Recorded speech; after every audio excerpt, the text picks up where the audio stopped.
Ladies and gentlemen, please welcome.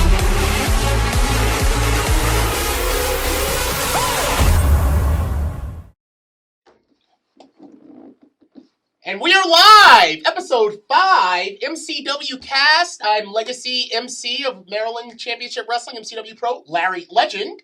And I'm Dan McDevitt. I'm Tara. And we are so happy to be with you here again. Remember, every Tuesday at 8, you get a brand new episode of the MCW Cast live. And how about last week's guest? How about our episode last week featuring ROH standout Joe Keys? Yeah, what a great story that was. I still laugh. I told a bunch of people. I thought it was such a hilarious story about his mom. Oh, yeah, the judge. Being a Hartford County judge. Yeah. I didn't know whether to laugh or kind of get a little upset since we do shows in Hartford County. We could have got shut down by his mom. Right? Because gimmicks, bring her out, you know? I was kind of like, listening to the story and like, that's heat? Yeah, like, 100%. We're lucky your mother didn't, we're lucky Mrs. Keys. You're right. Her Didn't honor. shut us down. Her honor. Yeah. Didn't shut us down over that. But you're right, that would be a great gimmick if you just could imagine her in her robe, like walking down like with the gavel. Right. Reminds me of another judge from MCW Cast. Very true. I thought it was such a heartwarming story. As a mom, I could see myself doing something like that. You know, like you always want to take care of your kids and make sure they're okay. So I thought it was funny. It was. I related to it too because I kept my involvement in wrestling secret from my family as well. So, and it was only when I knew that they might catch wind of it because it was being advertised, my first match, and I was like, guys, I got to tell you something, you know, and then I had to let them in on it. So I could relate to it both as a mom and as somebody who also had to keep it secret as well. But you weren't living with your parents at the time. No, I hadn't lived with them in years, right. and it was I funny. think Joe was, which makes it even crazier, because it's so much goes into training, physically and everything. I just remember when I started training, I mean, I'm sure you all can relate. I spent many nights in the tub. I mean, you know what I mean? It's just, it's kind of, you know, it's a lot to hide. I was just shocked. That's what I enjoy the most about these, even though so many of the people we're having are people we've had relationships for years through the business. They're students like Joe was, and you just find out stuff that we didn't, you know, that you didn't know. Yeah. It very much came off like I mentioned this, like a sitcom. Like, you know, where it's a 80s sitcoms, give me a break, what's happening, you know, where they're sneaking past mom and dad because they're doing something that they know they wouldn't approve of. Right. Then mom and dad find out, and it's like they give them the silent treatment for a month. About a month, they don't even talk to me. You know, it's like right out of the Huxtables. Speaking of sitcom-esh type things, how was everyone's Valentine's Day? Mine was good. You know what I got for Valentine's Day? What's that? A bruiser buddy. Hey, what a gift! Right up on the TV. The gift that keeps on giving. That's indeed. I wish that I would have had a sweetheart to send me a bruiser buddy, but you sold quite a few of them. But I think a lot of people had love on their mind when they purchased them. Absolutely. Well, and I want to say I appreciate all the love that people are showing for Bruiser and buying the Bruiser buddies, and there are still some left. So if you want to get a Bruiser buddy of your own for a belated Valentine's Day gift, then there's the information, and you can do that, and I'll be happy to get one out to you. Now let everyone know, Tara, are they limited time offerings, or are you going to keep on doing these, or once these are gone, they're gone? You just got one order in, right? Well, I have, just one order so far, so we're seeing how we do. Maybe we'll switch it up. I know Leo Rush is also selling his own buddies, and he's got 4 different variations, so I was thinking about that might be something, you know, because he's had a couple of different singlets and so forth. Yeah, short hair RJ. Yeah, so maybe there's something we could do with that, but you know, different versions. Yeah, the Axel. Remember when he was teaming with Axel Rotten and he kind of had the shorts, oh, you know, the ripped up shorts. Yeah, the yep, Marilyn absolutely. Manson, you know, bruiser, the social distortion. For a long time, he had the social distortion, little dancing skull on his tights. That'd be a cool one. I still have that. We actually took that singlet and made it into a singlet for our youngest son when he was about 3 years old. For Halloween, he dressed up as Bruiser. Oh wow! And so we made it, and it's the teeniest, tiniest little singlet with that. We cut that out and had it made for him. So I do actually have that. Wow, that's awesome. That's my favorite RJ gear, honestly. When I first came around, that was the gear that he was wearing, and it kind of turned me on to Social Distortion as a band. I was like, what is this guy? The skull? I gotta know. But, right. Yeah, so way to open up my mind, RJ. I know you're listening on to introduce me to even new music when I didn't even know. And just for the as the promoter for the MCW Pro Wrestling ethical disclosure here. all of the money goes right to Tara for the Bruiser Buddies. And takes care of her and the kids. Of course. I just don't want any. I have that conscience of he passed away in their MCW, trying to make money off of him. I don't want that. Right. Because I had one or two people like email that, and I was just like, kind of like half comments, and I'm like, no, I want everybody to know this is done right through Tara. Yeah. You go right through Tara, and it's helped take care of her and their two boys. Yeah. Well, I appreciate and that. it's awesome. So MCW's not making a single dollar off of it. Well, and after in the last several months, I've had probably hundreds of requests from people for T-shirts. And with us not running shows right now, keeping hundreds of T-shirts on hand in my living room is probably not practical. Yeah. And, you don't know what size, and then you're stuck with a whole bunch of 3XLs and extra smalls, and everything else has been sold. So I thought, what, these are really unique. They're a good quality product. I was happy to support an independent business. And, so they're pretty cool. Yeah. And MCW, Dan, I want to resound that. I know that when you're kind of crafting the advertisement for them, you want to let people know that this is the way to pay and this is how much they cost. Right. But for everyone that's listening out there, and share with your friends, this is going to the family of RJ Meyer. But what's going to us? Buy me a coffee. Right. Okay? That's the way. Yeah, you can support us that way. That supports the cast. Indeed. That's right. And we've got some new members, actually. Well, let's hear it. Roll call. Yes, who have sent us some coffee. So Rich Barnett, shout out to Rich Barnett. Longtime fan and actually a good friend of mine outside of the wrestling business. And Michelle Holthouse, Mo and Lisa again threw some coffees our way. Thank you, guys. Thomas Nickham, Chris L, and Salt and Pepper Lawn Services. Thank you. Thank you, everyone who bought us a cup of coffee. I've been caffeinating myself ever since I got to the studio. You know how I do this, about my second or third cup. So we support that. And remember the perks for becoming a subscriber. Not just giving us a tip, but there are perks for becoming a subscriber. And, we can shout you out right here on the cast. You have anything that you want to ask our upcoming guests? One of the things is they got the heads up. The heads up, that's right. About who the guest was going to be this week, and we're able to ask questions. And also a monthly Zoom call we're going to be doing with the members of Buy Me a Coffee that we got to get set up and let them know for the month of February. A Zoom call with all of us where we'll kind of have discussions, get their thoughts, and kind of get their feedback about things they might like to see. So it's a lot of insider perks there for being a member. That's right. And later on in the episode today, we'll actually have some questions from some of our Coffee Club members for our guest in studio this week. Well, that is just delightful. With that said, I think we got to take our first break, but then we're going to bring our guest in. Yep, bring our guest, Brandon Scott. That's right. The mayor of Baltimore. The Shane Shamrock reporter come in, Brandon Scott. Right, not the mayor of Baltimore, just a joke. Imagine, bro. The current rating, but 2019 Shane Shamrock Cup champion. But that's right. By default, he's reigning an extra year because of the, everything happening in the world. We weren't able to have a 2020. Well, we're going to get to talk to him. So we'll get to talk to Brandon Scott. Right after this.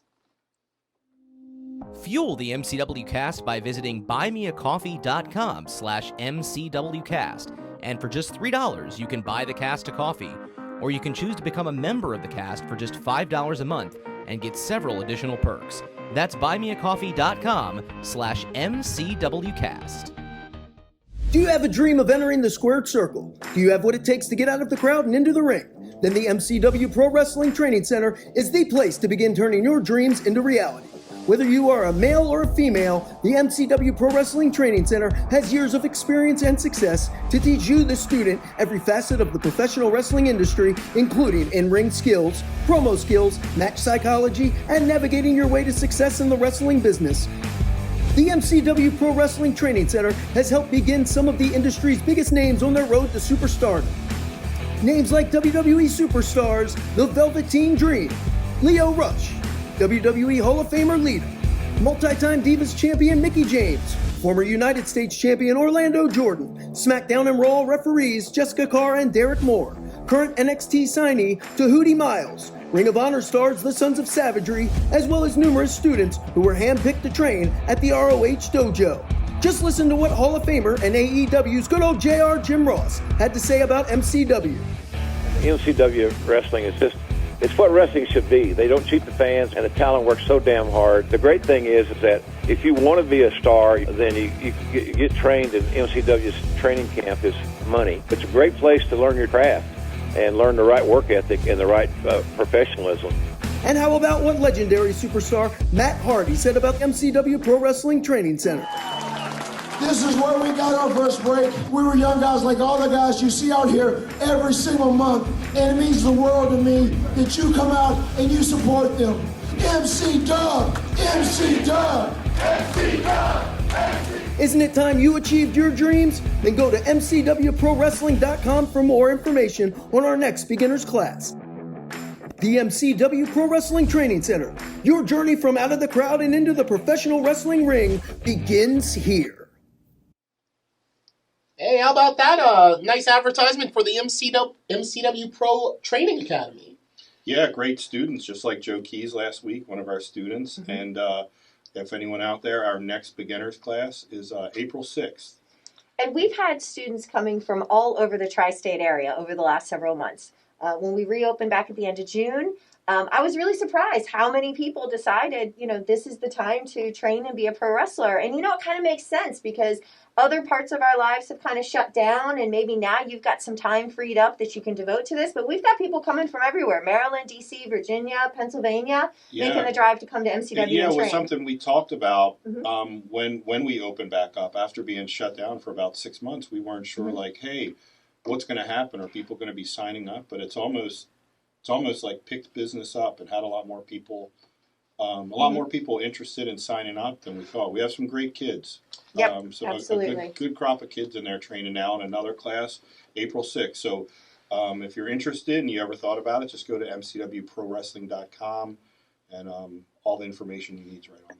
And let's clarify, we don't mean actual kids. We are not before the athletic commission has a fit. We're not training actual kids. It's just our affectionate term for the students that come through the door. So right, I'm pushing 50 years old, so they're all kids. Right, yeah. But we don't mean like 8-year-olds and 9-year-olds, which is surprising. You still get that. You get parents who have parents. You respond to a question.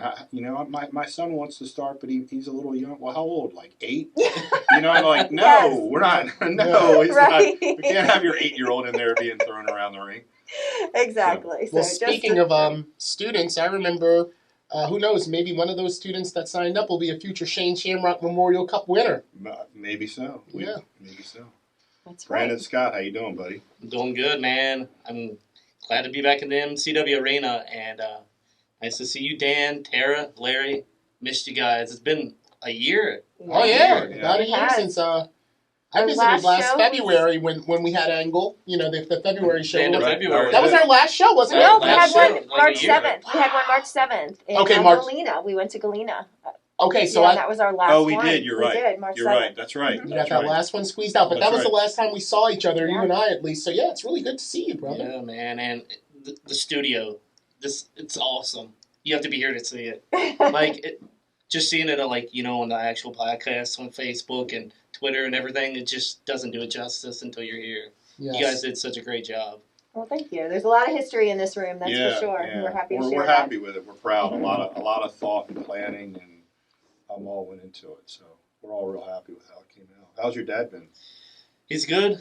He's been working through the whole pandemic just like me. Normal jobs, but he's great. Healthy. He just had his doctor checkup. Everything looks good, so he hasn't had any problems since, 2 years ago that he actually had to miss a show for the very first time. It was one of the MCW shows that he was supposed to come to. I remember that, yeah. And he got sick and got put in the hospital, but since then he's been doing great, so I'm just happy he's healthy and, with everything going on with this virus and everything, so.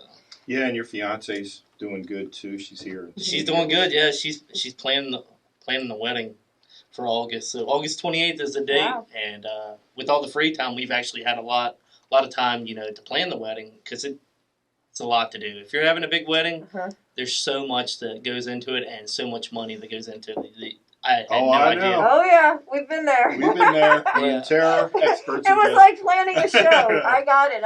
Well, I wanted to backtrack for just a second, and for some of our fans or new people who are listening to the show and might not know the history, your dad is a MCW staple. He is your biggest supporter, and he is here at every show, and we all know and love Wayne Scott, and it's great that he has, that you have had that experience with him, and that wrestling is something that the two of you have shared. And we're going to talk about that actually in this segment, is kind of go back to, how you got into wrestling, the influence of your dad, and all of that. Yeah, tell us a little bit about about you getting started in wrestling and how you started and your dad's always been a fan. Right? Yeah, he's always been a fan. Just him and his dad would watch wrestling together, just like him and I would, and they watched it all the time, and he would always tell me stories. I never met my grandfather because he died in 1980, so never even got to see him or anything. So my dad was pretty young when he died too, and they would watch it together all the time. And I remember him telling me stories like,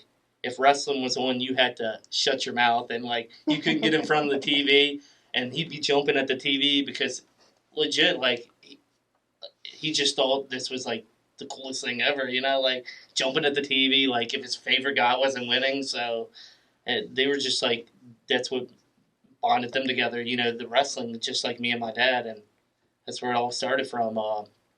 I remember my dad took me to my first wrestling event. It was a WCW event at the high school that I went to. WCW would come there in the early 90s. They came to about 93, and he took me to my first one, and I just remember, this is what I want to do. I just loved it, I'd be yelling stuff, and I didn't like Vader or Harley Race, and I remember yelling the F-bomb at Harley Race, F you Harley Race, because I just didn't like him. And but yeah, that was just the beginning of it. And he has been there with me since the start of my career, because we would go to independent shows all over the place.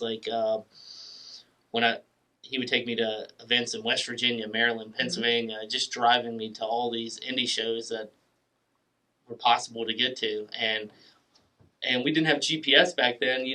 All we were using was the map quest. You print out the map quest directions. And we remember. I remember driving to indie shows the same exact way.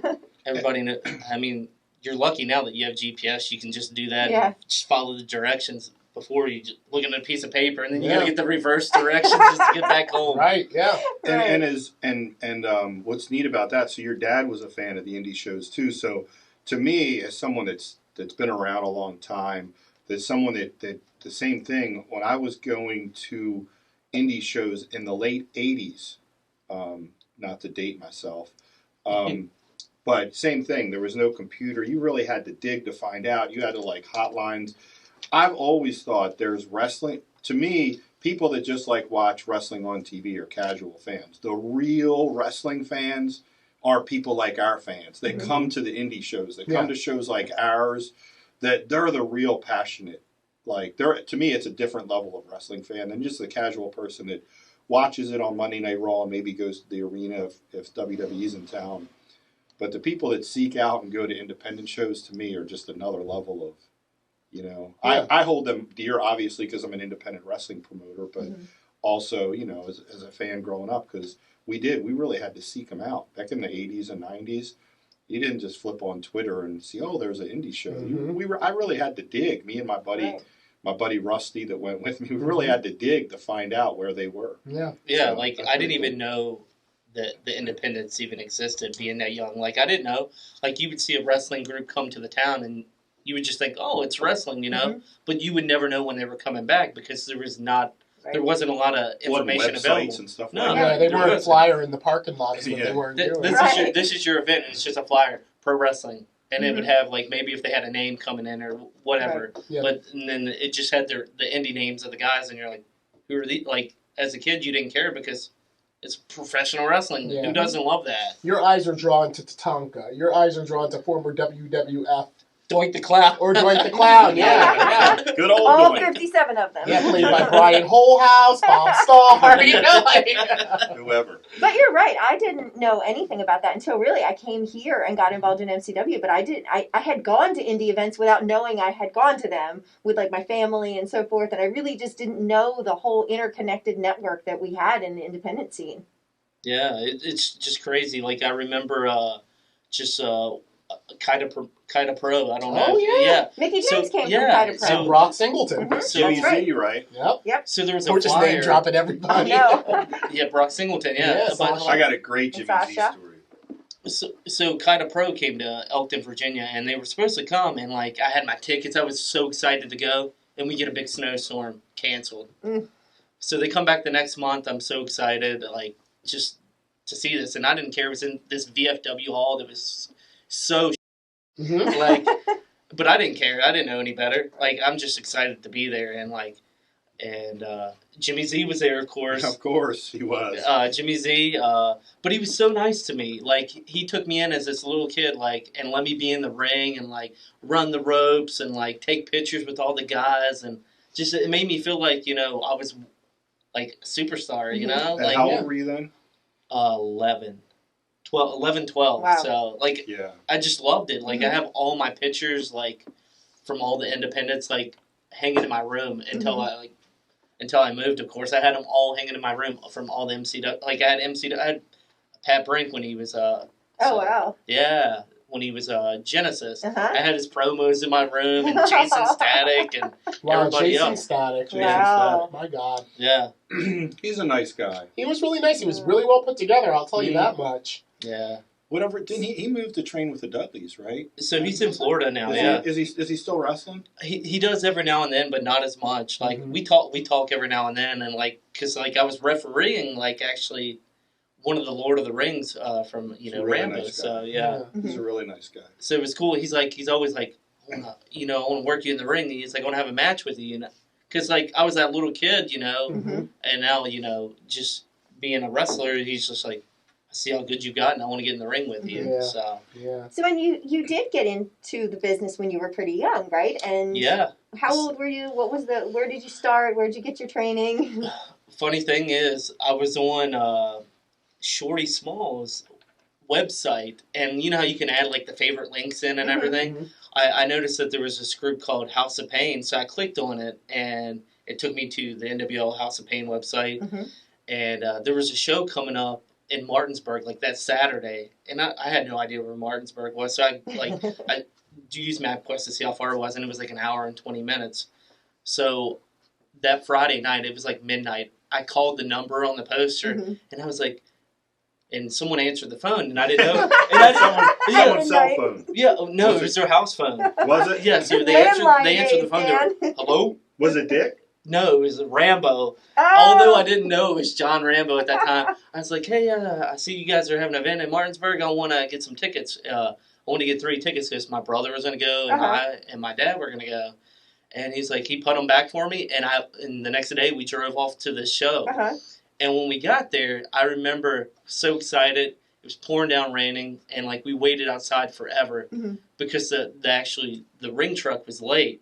It had a flat tire, so the ring didn't get there until the show was supposed to be at 7:30. Show didn't start till like 9 at night. Oh, Oh, wow. my God. Yeah.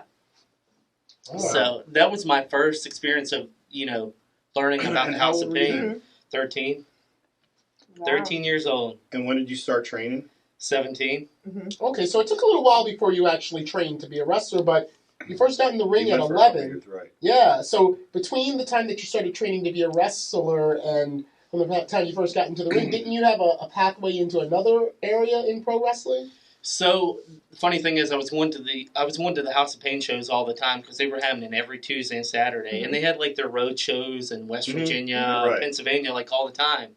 So I was able to catch those every weekend, and then when I think it was like I was just turned 17, and they were doing a contest where if you did a raffle where if you won, you got to be a special guest referee or a special guest manager for one of the matches.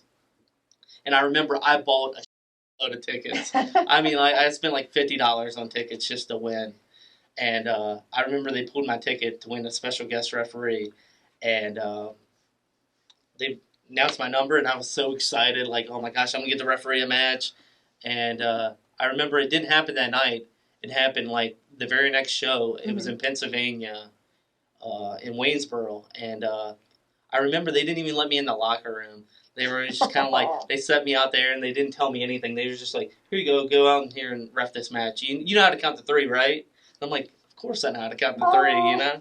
So I didn't know anything, like what was going on. I didn't know. I just went out there and did the whole match and fell in love. Even more in love than what I already was. So wait a minute. You're telling us that your first time reffing, they didn't even smarten you up to, you know, the business, as it were, and you just were reffing as if this was a legit fight. How old were you in that? That one, 18. I just turned 18 because I was in Pennsylvania. Oh, yeah. Wow. So your first reffing experience, though, I was underage too at that time. I was 17. So and it was in Waynesboro, so it was a small venue. So they never worried about the commission coming. But I was going to say I would have got right on the phone with Papa.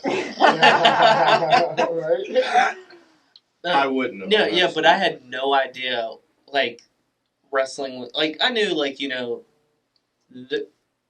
the stuff behind the scenes, but I didn't I didn't really know how it actually worked. What went on? They just sent me out there and they're like, "Hey, just count to 3," and raise the guy's hand. I'm like, "Okay, I can do that." Wow. And refereeing is so much more than that too. It is. It's a lot more than that. But like being a fan your whole life, I feel like you have a sense of what you're doing. Like I feel like you should know a little bit more than just someone that doesn't know anything about it. Oh yeah. So, well, being a good referee is just as important as being good to referees. Yeah. Every Absolutely. bit. Referees never have and never have gotten the credit that, you know, a good referee can make a great match even greater, and a bad referee can totally ruin a good match. You sound just like Ricky the Dragon Steamboat about Mania with Savage. Those are like almost his exact paraphrased words. That's the truth. There's a third guy in that ring for great matches, and that's a good ref. Right. Yeah. So I actually met you the first time. I think right? That's when I first met you. Refed one of my matches. I did a show for Dick. Yeah. So after that first match, after I refed that first match, I consistently emailed Rambo like, "Hey, do you need any refs? I can come up and ref for you." And I wasn't even training. Like I would email like this, like I would email his AOL, and I was sending. He was like, "I'll take $50 and a hotel." Right. he wasn't even trained. He's like calling shots. "Hey, John, you need a ref? I'll do it for $50 in a hotel." So I would instant message him like the AOL messenger, bling. Like I'd be like, "You need a ref?" Or I would email whatever. Like so I get a hold of him.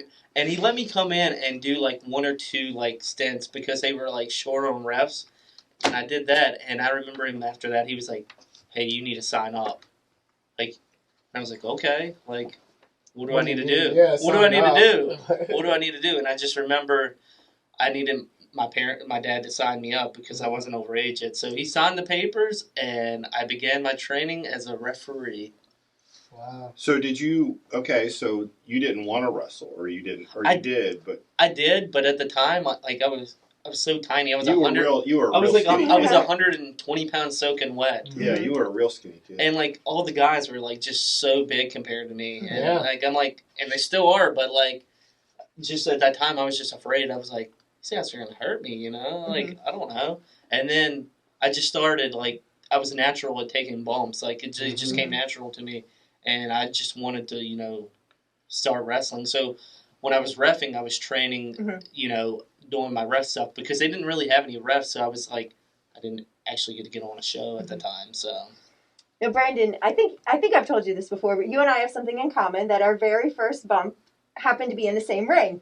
That was the very first bump that I had ever taken was at the NWL ring as well because Dick Karakoff's son, Neil Superior, was one of my good friends. Oh, wow. And because I'm from that town. And Neil kept trying to convince me to wrestle because we used to work out at the gym together. And he was like, "Come on, just come down and see how it feels." And so I feel bad for you bumping in that ring because it hurts so bad. When did Neil Superior pass away? 96, 96. wasn't it? 96. It was actually 96. Yep, and this was probably like 92 or so when he was trying to get me in. So I had Neil Superior. So when Rambo moved from Hagerstown, I got the whole collection of tapes from 95 until about 2002, 2003. Wow. Yeah, and I'd be like, I pulled out one of the tapes and watched, and it was like the documentary, like with the newscasting on when Neil got maybe killed. you should digitize that footage, because the tapes will only last for so long, and now there are a lot of ways you can digitize it. And I would love to watch that. I would love to. Yeah, I think that there's a market for it. There's a market for it. It's crazy because I didn't realize, the whole backstory to, what happened to Neil. So yeah, his mom was my cheerleading coach in high school, and actually when Neil Superior passed, that made I stopped watching wrestling for about 2 straight years. Like I wouldn't even turn the TV on anymore. Like I know we have a lot of deaths that we go through in this business, but like that one, because he was like a childhood friend of mine and I knew his family and everything, it really I was like, oh no, I hate the wrestling business. And it just made me like turn away from it for a couple of years. Yep. But I just thought that was a coincidence that you and I both have had our first bump in the same ring. Yeah. And it's probably not been washed since, has it? It hasn't. No. So was that first bump as a ref, or did you like train in your?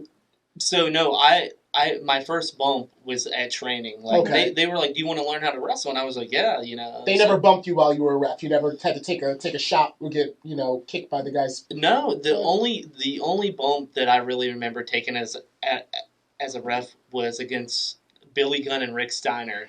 This was in Quantico, Virginia. I just turned 18, and I got to ref Billy and Rick Steiner. And I remember Billy was going for his famouser, and Rick moved out of the way, and Billy just hit me with this shoulder tackle, and I remember I just flew across the ring because I was like 100 pounds, and he did the same thing to me. And Billy Gunn he's one guy that TV's never done him justice. No, never.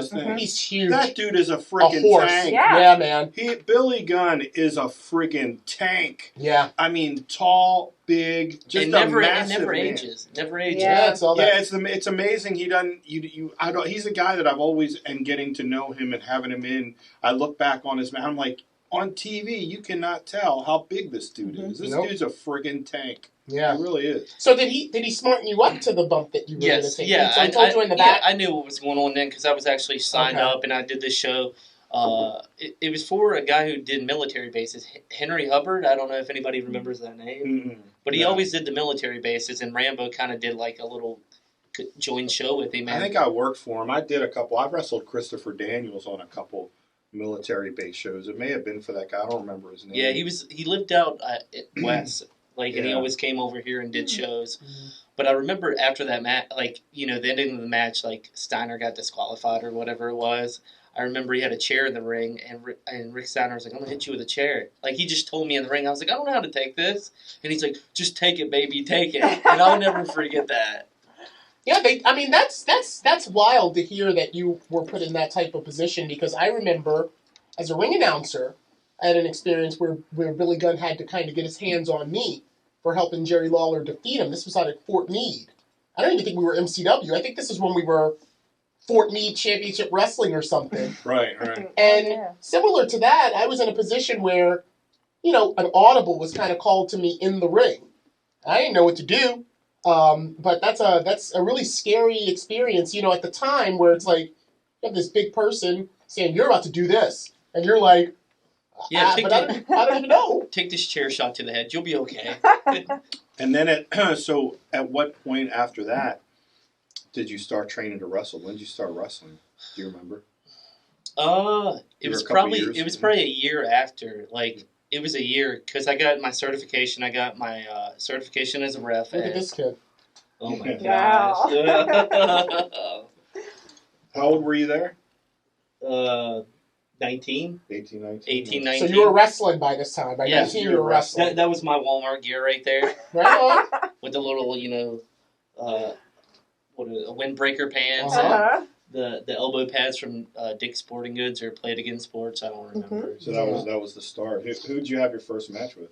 So crazy thing was I didn't even know when it was going to happen. But we had a 3-day weekend show, and it was a Sunday, and John needed someone. He was like, "Hey Brandon, you wanna wrestle?" And I was like, "Hey, you wanna work?" And I was like, "Yeah, of course I do." And he's like, it's going to be against a female. Are you okay with that? I'm like, yeah, I want to just get in the ring. And he's like, you're going to be wrestling Ferrari. I don't know if anybody remembers her or not. I don't. She's married to Mark Mandrake, and they were up north in New York, but they moved to Florida. And she was just an indie. Yeah, she's just indie. Yeah. And I don't know if she does anything anymore now, but they're in Florida. And John was like, we're gonna, since it's a female, we're gonna put you under a mask. And I was like, okay. And we're gonna call you the Amazing Pact. If you remember that movie, of course. I get the rib. It's funny, actually. They're not topical in 2021, but at the time, that's hilarious. I have no idea what you're talking about. The movie, it's called Pat. You didn't know if it was a female or a male. It was just called It's Pat. It's Pat. Yeah. Mm-hmm. I know. The Saturday Night Live, I remember, I remember. Yeah. That'll get you canceled in 2021. Yeah, right? Imagine. Yeah, I'm scared to tell that story because I'm like, am I going to offend anybody by telling them that? Well, you weren't making the decisions, and look at you now. All wrestling is nowadays is intergender. Yeah, right. We talked about that a couple weeks ago. About that's a trending topic. I just remembered I had no idea what I was doing or what I was getting into. It was just kind of like, you're ready to go, and I'm like, I guess so. And from there, I was wrestling every Tuesday and Saturday when I could. Mm-hmm. If I didn't have to, I might have to wrestle the first match, and then I'd referee the whole show after that.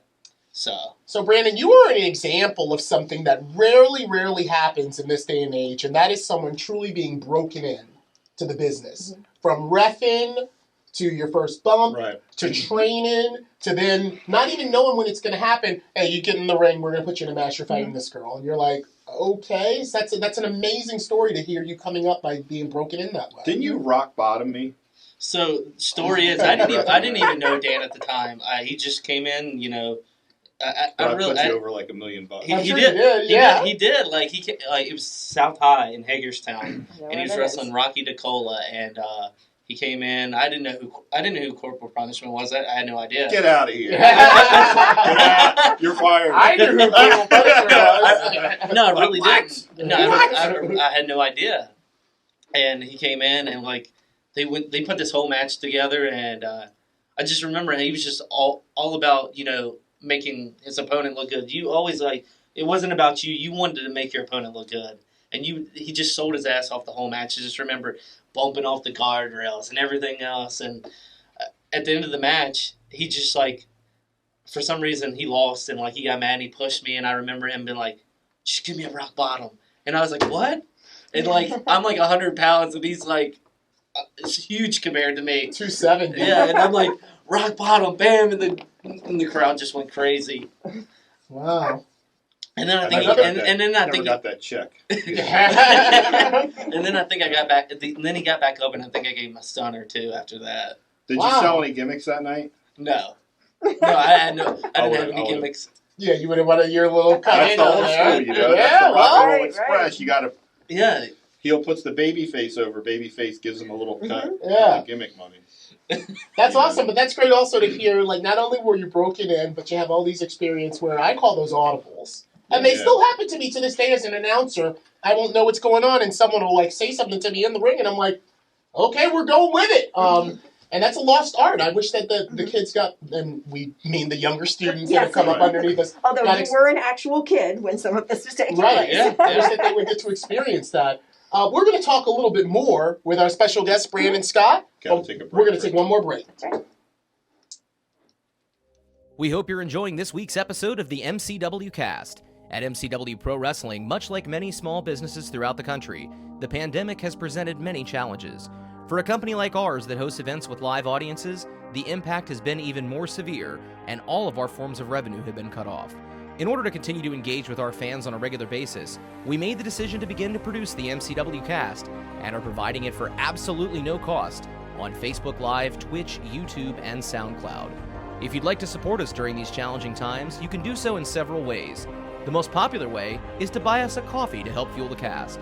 Just go to buymeacoffee.com/MCWcast, and for just $3, you can buy the cast a coffee, or you can choose to become a member of the cast for just $5 a month and receive several special perks. That's buymeacoffee.com/MCWcast.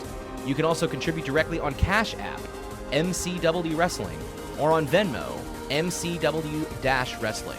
You can also show your support for the MCW Cast while sporting some great gear by going to teespring.com/stores/MCW Cast to pick up a full line of official MCW Cast merchandise, from coffee mugs and face coverings to t-shirts and sweatshirts. Also, don't forget to comment in the threads on Facebook, YouTube, and Twitch to get your questions answered on a future episode. And you can also send us a tweet using the hashtag AskMCWCast. Thank you for your support, and now, back to the show.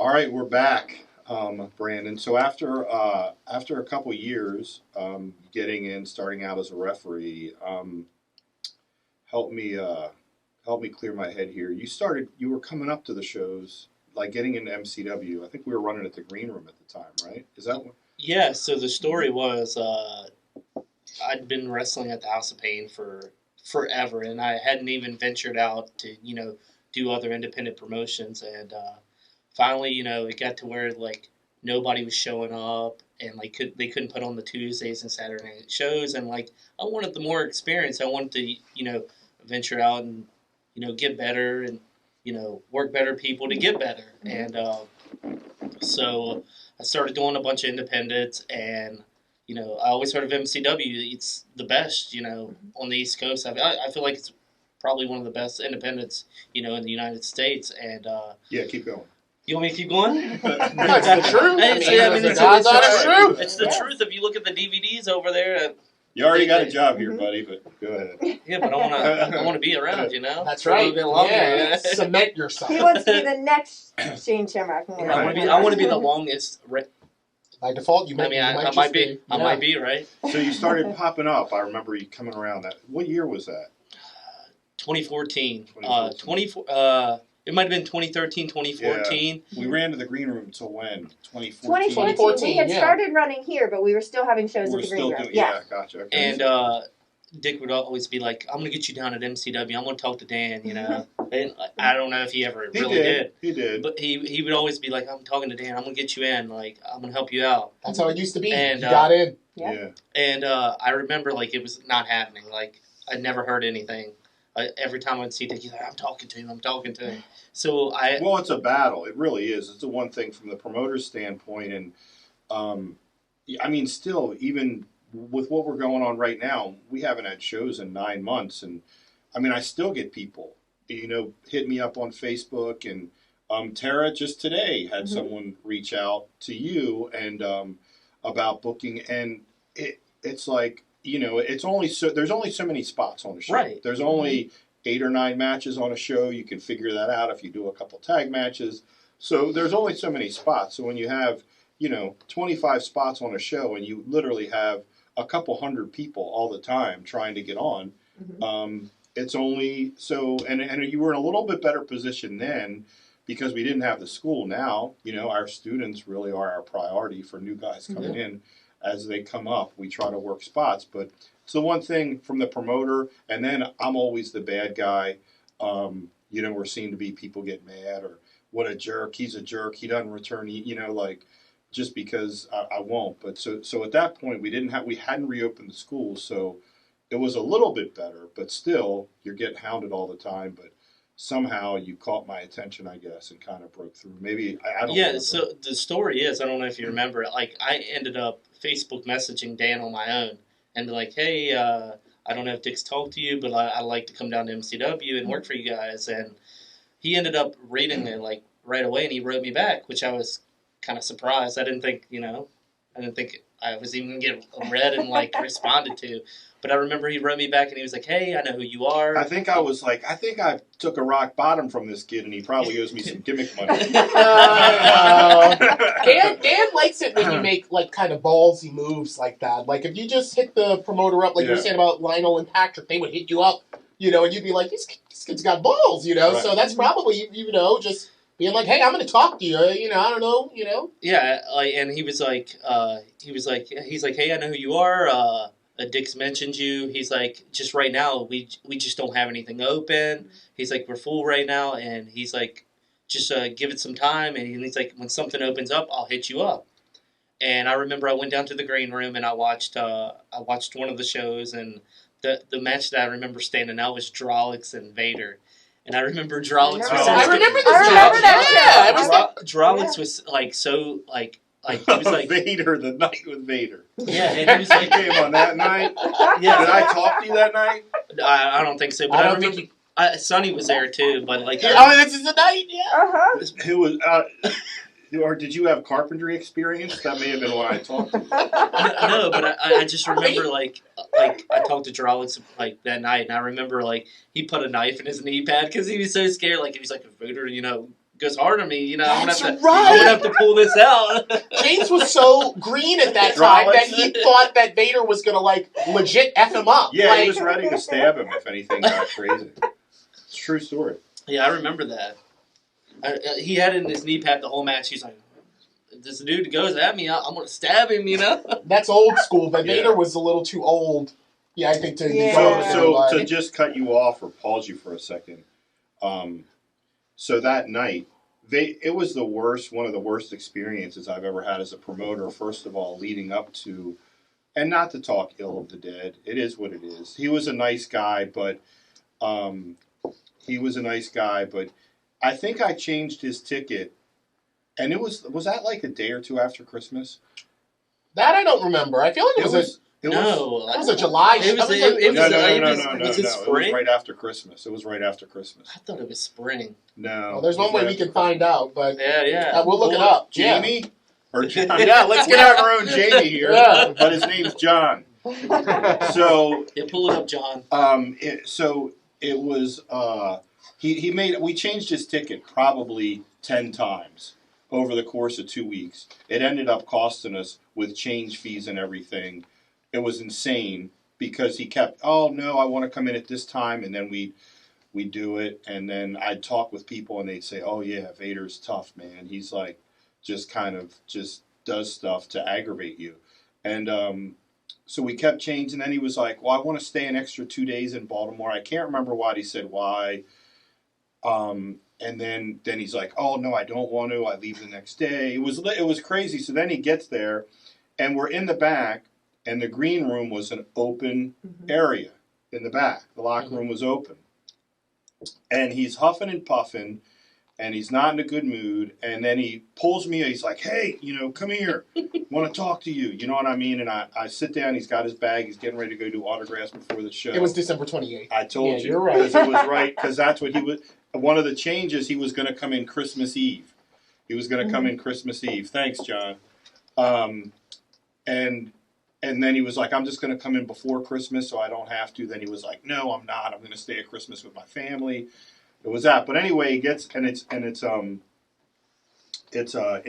like, this isn't going to work. This isn't going to work. And I'm like, what's not going to work? And he's like, this. And I'm like, what's this, Mr. Vader? Yeah. And he's like, I get my own locker room. And I said, I don't know what to tell you. Like, I'm looking around, I'm like, this is what we got. And he's like, it's not going to work. And I'm like, what do you mean? And he's like, basically like threatening to leave. Well, you remember the last thing he said to you when he walked off was, well, we're going to have to change something about this. And he walked off from Dan, the promoter, because there was not a separate area for him to change it. But he came back and he wouldn't stop. He wouldn't stop. He went and signed autographs and he wouldn't stop. And then I finally said, he said, did you figure something out? And I said, well, I can go across the parking lot to the Walmart or the Home Depot up the street. And I can get some drywall and some studs. And I can build you an office. And he goes, yeah, you can? And I'm like, no. Yeah. No. But you were hot about it. I remember because at one point I asked you something and you were like, I can't believe this guy. Like, you wouldn't stop. Yeah. But God bless Sonny. She was late too, wasn't she? No, she was there. No, she was right on time that night. Let me tell you. Yeah. I got nothing but positive stuff. All people say what they want. All I can say is my experiences with him. And Sonny went over and she had known him for years and was she just calmed him down. talking him and calmed him down. She said, "Dan, you need," I said, "Yes, please." You know, because he was getting fired up. He was like, he thought I was serious about going to get freaking drywall and a stud. The show starts in 30 minutes. Right, that's what I remember. That's what I'm going to do. I'm going to run and I'm going to go and I'm going to build you a locker room. He was serious. You going to do that? He was serious, and then he thought. So, yeah, that was... Lord. So that was that night. So that was a crazy, stressful night. And that was the night that you first checked us out. Yep. And it's funny, like, I've been on shows with him, and, like, I felt like he was never, like, he's always been in the locker room with everybody. Like, he changed in the same locker room. So that's just, like, I think he was just trying to be... I didn't change. He was doing a really good job of it. All right, let's be that. fair. It was not the nicest locker room, you know. I mean, it was not the cleanest. It was not, but nobody else ever had a problem, you know, kind of changing in there. I remember Nikki changing on the floor next to Christian. Exactly. No, you know, she didn't care. And at that point, she was way more relevant than the man they call Vader. Yeah. There were worse, that's for sure. I've been in worse ones as well. Yeah. I mean, you know, but what did he think was going to happen? I remember that night, crystal clear. I remember that in my head. Yeah, that was a crazy. So that was the first night you came. So now it's kind of coming back to me. So your first spot I gave you was a Shamrock Cup, right? Yeah. So okay, because I remember now. You're right. So now I remember the conversation. I remember we had a spot open. I was like, you know what? I'm gonna call that kid Brandon Scott. Yeah, so now I remember. It's weird. Like he was like, you know, just give it some time and I'll message you back. And I don't remember how long it was. It might have been a few months or whatever. But he ended up messaging me back, and he was like, so this was December. So we just got the date. We just confirmed. December 28th. December 28th. So that was that Shamrock Cup, which was July. So it was a few months later. Yeah, I remember you used to wear a choker. Pro Dakota, was that it? Yeah. That's it right there. When you first came out, you wore a choker. Mm-hmm. Gosh.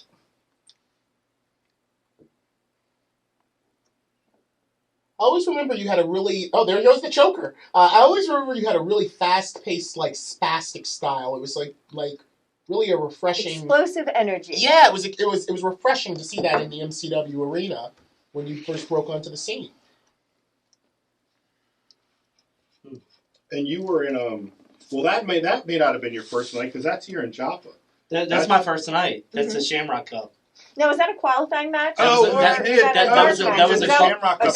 Yeah. So So then the Vader show, that was towards the end of our run. Over at the Green Room. The Green Room. Okay, you're right. Overlap. We had like a February show there, and then we had... So that might have been around... Was that the show where you announced that we signed the lease here? I'm trying to remember. I know that it was right around that time. It was mid-years, Tara. It's really mid-years, you know, like... I got a lot of CTE I'm dealing with. Yeah, it's crazy. I didn't know what to expect, like, coming into the Shamrock, because it's the biggest show. So you didn't wrestle at the Green Room? I didn't. That was towards the end of... Okay, so that makes sense. And then that was the Shamrock Cup here then. Yeah, and I remember, like, you took everybody out the back, the very back here, because Mike Johnson was in the house that night, and he was on commentary. And I remember, you were like, make sure you go out there and you show your stuff and give it your all, because Mike Johnson from the PWI is in the house. PW Insider, yeah. Right, yeah. So like, I just shout out to Mike Johnson. Yeah, shout out to Mike, the real true journalist and professional wrestling, great guy. So I didn't know Mike at the time either, but after after the end of the night, he came up to me, Mike, and I remember he's like, I've never seen you wrestle before, but he's like, you did a great job out there, and you had probably one of the best wrestling matches of the night, because it was actually not just this flying spot fest with the flippity dippity and all that stuff that I can't do. Yeah. I mean, I can try to flip, but it probably won't look pretty. So no, but that was my first experience with MCW, and I didn't know if I was going to be back. Like, I had no idea when I was coming back or if it was going to even happen. So. Right, because just getting a shot on the Shamrock Cup does not guarantee you a spot on the MCW roster, because that's one thing that's been unique about the Shamrock shows over the years, is that we bring in people from all over the place, And it's a cavalcade. Exactly, so I just kind of sat there and I bought my time to see when I was coming back in. I remember they had an event in September that I wasn't on, so I was like, they're not going to bring me back. That was my thought. Probably De La Rosa's. They're not going to bring me back. Probably and then October came, and you guys brought me back for an event, and then from there it was just kind of like I was full time on the MCW roster, which was unusual for people. You know, you get the one and done or one or two times, you know, in the whole year. But like, I became part of the family, which was it's awesome. I love it here. So. And then you started to carve a legacy for yourself here in MCW, and I think one of the most fun parts about your history here is we talked about that time you appeared in the Shamrock Cup qualifier, but haven't you been in a lot of Shamrock Cup contests over the years now? So I think I've been in the most repeated ones. I've been in 6 in a row. In a row, right? In a row. Yeah, you were in every year Wow. after that. Every year after that. It's a qualifiers, right? You know what that makes you? JR would say that makes you a blue chip player. If you came for our Super Bowl, our WrestleMania, the Cup, and you impressed that much that you kept being brought back for that like puts you in the League of Amazing Red, Reckless Youth, the guys that we were like, this person's got to be back for the Cup to make it that all more exciting. So that's very impressive. And it built such a momentum, too, because the fans really got behind. So each year it was like, oh, he got a little bit closer. He got a little bit closer this year. Is this year going to be Brandon Scott's year? So, and then I was in the finals, the final 2 with Joe Keys back in 2018, and like, everybody thought it was my year. I remember that. That was an exciting one. Everybody thought it was my year. So I even thought it was my year. Yeah. But, you know, things just weren't meant to be that year. So you know what the thing is? You paved the way for Brandon Scott to become the mayor. Because once we saw you as the winner of the Shamrock Cup, we thought we need another Brandon Scott to win here in the Baltimore, Maryland area. And the funny thing about the Shamrock Cup I won, I wasn't even supposed to be in. Like, I wasn't even announced to be in the Shamrock. That was you and Sanjay, Too Cold Scorpio. Joe Keys won, right? Yeah, that year, yeah. Mm-hmm. But the following year, the one that I won. Okay, that I wasn't there for that. So the one that I won in 2019, I wasn't even supposed to be in. They were just having me face Ryan in a kendo stick match because I had a whole story program with Ryan, and everybody, I guess, like, they wanted to see, like, you know, what was going to happen, like, because they didn't announce me for the Cup, and, like, everybody's like, why is Brandon Scott not in the Cup? Why is he not in the Cup? And they did this whole voting where the majority showed, you know, they wanted to vote me in to, you know, be in the Cup. So, yeah. Because, like, everybody felt like it was my year, and I did too, so, you know, and I didn't want to miss it again. You know, like, I was on a roll. Mm-hmm. Even though I was on a losing roll, I was on a roll. You kept on coming back. You built what we call emotional attachment. Yeah, they got attached to you as a part of MCW. I can relate, Tara. I know you can relate. Mm-hmm. And they wanted to have you back. And our fans are very vocal about what they want. Mm-hmm. So, yeah. Tip of the cap to you, young man. Yeah. 6 Shamrock Cups in a row. I don't think anyone else... I want to ask the people, can anyone else think of a kind of record like that? Ask MCW. Let us know on the hashtag. A 1-5 record? Can anybody think of that? Well, I mean, you don't... Hey, there's not a whole lot of names on that trophy. There you go, yeah. I know. And I want to throw it to a question to our fans at Ask MCW Cast, but also to you, Brandon. So when we are able to have the next Shane Shamrock Cup, who would you like to face off against? And fans, who would you like to see in the finals in the next Shamrock Cup? Oh, man. Well, you're going all the way to the... You're already... I'm already in the finals, Yeah, so who would you like to see across the ring from you? Have you been following... as a add-on to Tara's question, have you been following the indies since you've kind of been? I know some guys are getting out there and traveling to Florida or wherever they can to work, but are you kind of paying attention to the indies still, or have you pushed pause and tied up with wedding things and stuff like that? No, I keep an eye on my social media to see what's active and what promotions are running, but there's very limited promotions that are running, and to get into those promotions, it's very hard, and you just, you have to have your connections to get in, and sometimes they're really far away, and I don't mind doing the distance, but it's just who they want, that night. So it's kind of like the MCW thing. There's only so many spots for guys. You're too good for a lot of those outlaw mud shows that are running right now. That's why the thing. I'm just saving my body, and, because smart. You have a bump card. You only have so many bumps, and, I learned that, so. Yeah. Yeah, that's smart. But, being in the Cup, I don't know, man. There's so much talent out there, and definitely I would love to get in the ring with Leo again. Well, and the one thing about the Cup, I've always said this over the years, and I started it. It was mine and Earl the Pearl's idea back in 1998 when Shane Shamrock died. That guy loved wrestling so much, and he trained with us that we wanted.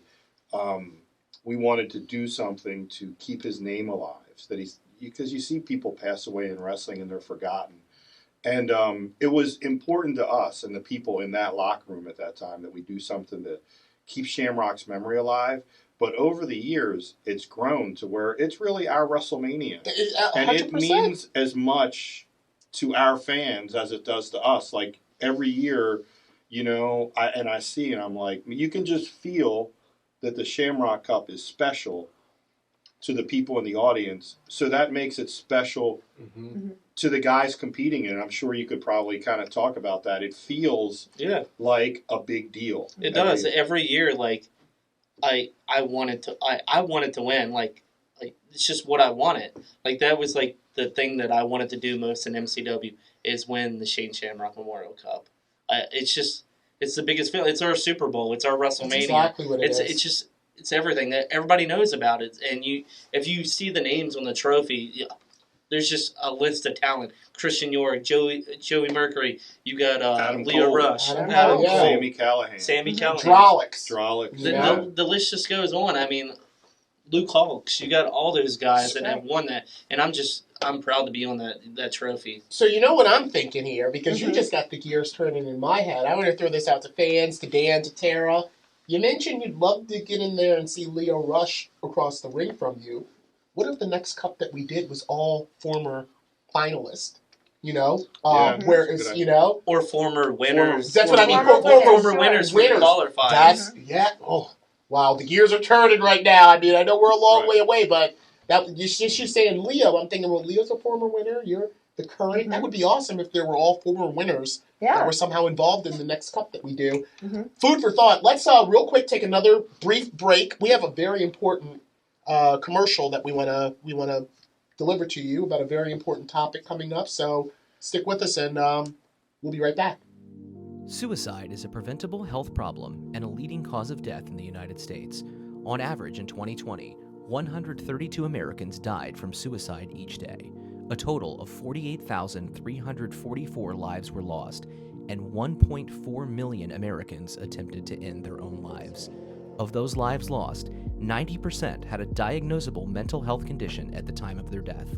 Nearly 1 in 12 adults report having depression, with women twice as likely to be affected as men. Help is available.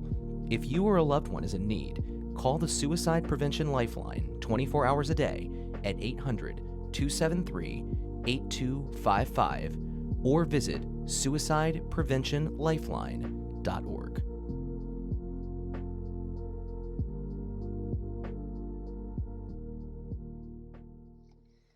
All right, we wanted to show that very special video again because based on the positive feedback we got when we aired it, when we were talking about Eric Chappell, we really believe that mental health is an important issue and should be addressed and not swept under the rug. So we just wanted to put that out there and let our listeners and viewers know that if you are struggling, please reach out. There is someone that will talk to you. 100%. Rest in peace, Eric Chappell. That's right. Now, Brandon, to get us back on track here, stay on target. You came, you saw, before you were able to conquer and become Shane Shamrock Memorial Cup winner, I remember there was a milestone in your career, and it involved the NWA World Championship held by Nick Aldis. Now, I wasn't here at MCW at the time that match went down, but I remember that it was talked about amongst many circles. Did you see that? Did you see that match? And I was, I know Brandon. It was Brandon and Scott. I know it was a great match because he always has great matches. But can you speak a little bit about what it meant, the feelings that were going through your mind, your body, as you were having what was heralded as like a 5-star match after it was all said and done? Yeah, it was unbelievable just to even be in the ring, wrestling for the NWA Worlds Heavyweight Championship. Because I grew up watching the NWA with my dad, NWA WCW. So, it was, full circle to be able to, actually wrestle in front of my father for this title, which, meant the world to me. Because, that's what him and his father grew up watching. So, it was, a whole full circle thing. And being able to do that and to be in the ring with Nick. Nick is just, he's a treasure, man. He's so good. And he's unbelievable. He is. He's so good. I can't believe he's more, not on a national basis. I know NWA is, but like I feel like he should be higher than what he is. Well, sometimes, after it's all said and done, you find out that someone is actually a lot higher, even without the contract. Right. That is true. That is true. Journeyman is what I'm talking about. The old school. And if we could touch on this for a minute from, again, a promoter standpoint, like you said, the buzz. Leading into that show, when we did this match, it was something where talking with the people from the NWA, Nick was traveling around. He was doing NWA World Title matches. And they reached out about an opportunity, and Brandon was a guy that had, been around the Indies, busting his butt. And it was just kind of a side note. One of the things, like we talked about a couple of weeks ago, was putting teams together, and all of a sudden, like we talked about the Entourage, and they went all in, and they ended up becoming a really good team. This was a match that we thought would be good, but something organic happened that night. A chemistry happened that night between Nick and Brandon. And something special where you could feel during the match, as the match went on, watching it, you could feel the audience being sucked in to the match. And that happened organically to where by the end of the match, there was a standing ovation. Nick won. He retained the NWA title. But it was one of those moments that you got goosebumps. You couldn't help but have goosebumps just from the reaction and from the way that the people were sucked into the match. And then that match kind of created a legend, I guess, on its own, where it created that buzz where people were talking about it. Yeah, it's crazy. I didn't realize, I thought the match was good, but I didn't realize it was, great. And, after the match was said and done, because people, they thought I was going to win legit. You could just feel it, how you can feel that when you're in the ring wrestling. I felt that, I'm going to actually do this. I'm going to win, And then after the match, when it was all said and done and Nick had his hand raised, it was just everybody in the MCW arena stood up and gave the standing O. And, that was probably one of the best feelings I've ever had. It just meant the world, just to have that, It's a different feeling than just, the aftermatch clap. Yeah. When you get that standing O, it's you did something special. Yeah, because that's not something that can be forced. That's something that the people give you. That's that moment where you've sucked the people in. They're into the match. They're on the edge of their seat. And then that's real emotion when you draw that real emotion. And then you get that. That's an organic moment that it's hard to duplicate. It can't be duplicated all the time. So we want to take and show the people the clips that we put together of that match, and then also show them an interview, because a couple months had passed, but Nick actually reached out, and Nick wanted to give you a rematch. So we'll show the people the clips from the match, and then the interview that Nick sent, where it actually was Nick wanted to come back, and he wanted a rematch with Brandon Scott. This was the NWA World Champion calling the promoter saying, hey, I want to come back, and me and Brandon created something special, and I want another match with him. Great.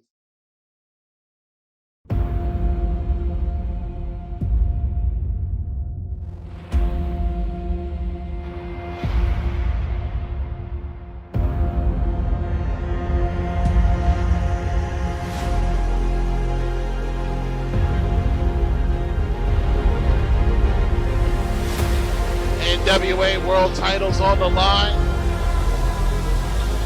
Brandon Scott has been on this crusade of gold. He's become obsessed with becoming a champion. And Nick Aldis, he has been on the Aldis crusade for the prestige of the NWA World title. Brandon Scott not backing down.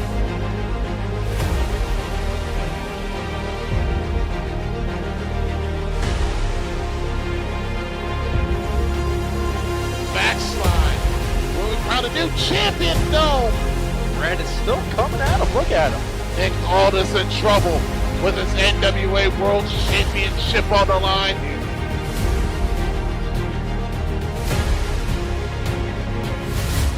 And he's got the submission In the middle of the ring. We're gonna have a new champion here.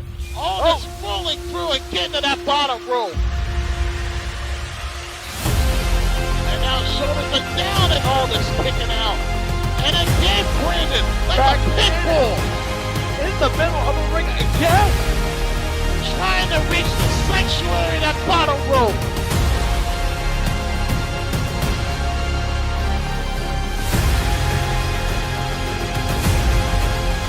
And he's got that cloverleaf. The clean slid cloverleaf is cinched in. Brandon's fighting it. Brandon desperately trying to get to the bottom rope. And Aldis has been in, and Brandon's got to tap out. And a standing ovation from this crowd. What a fight that was for the NWA World Championship.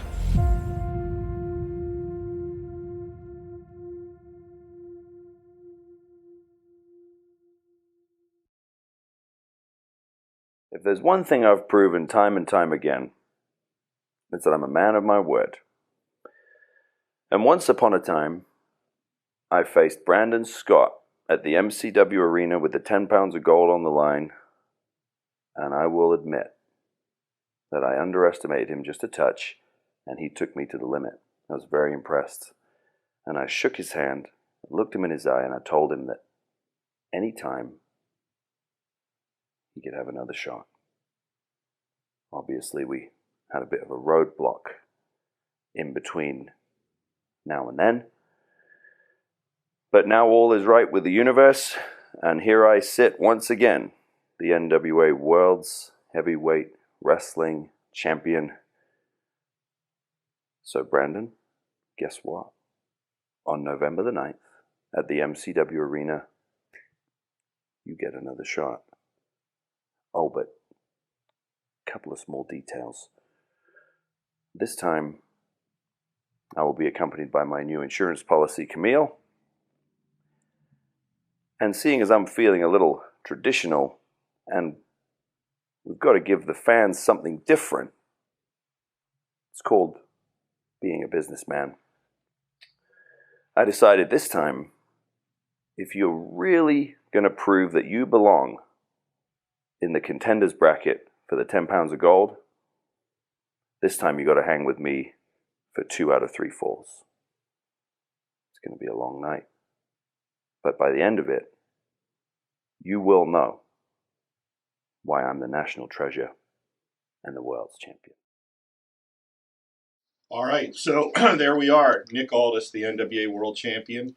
And he reached out to me. The NWA reached out and they wanted to make this match happen.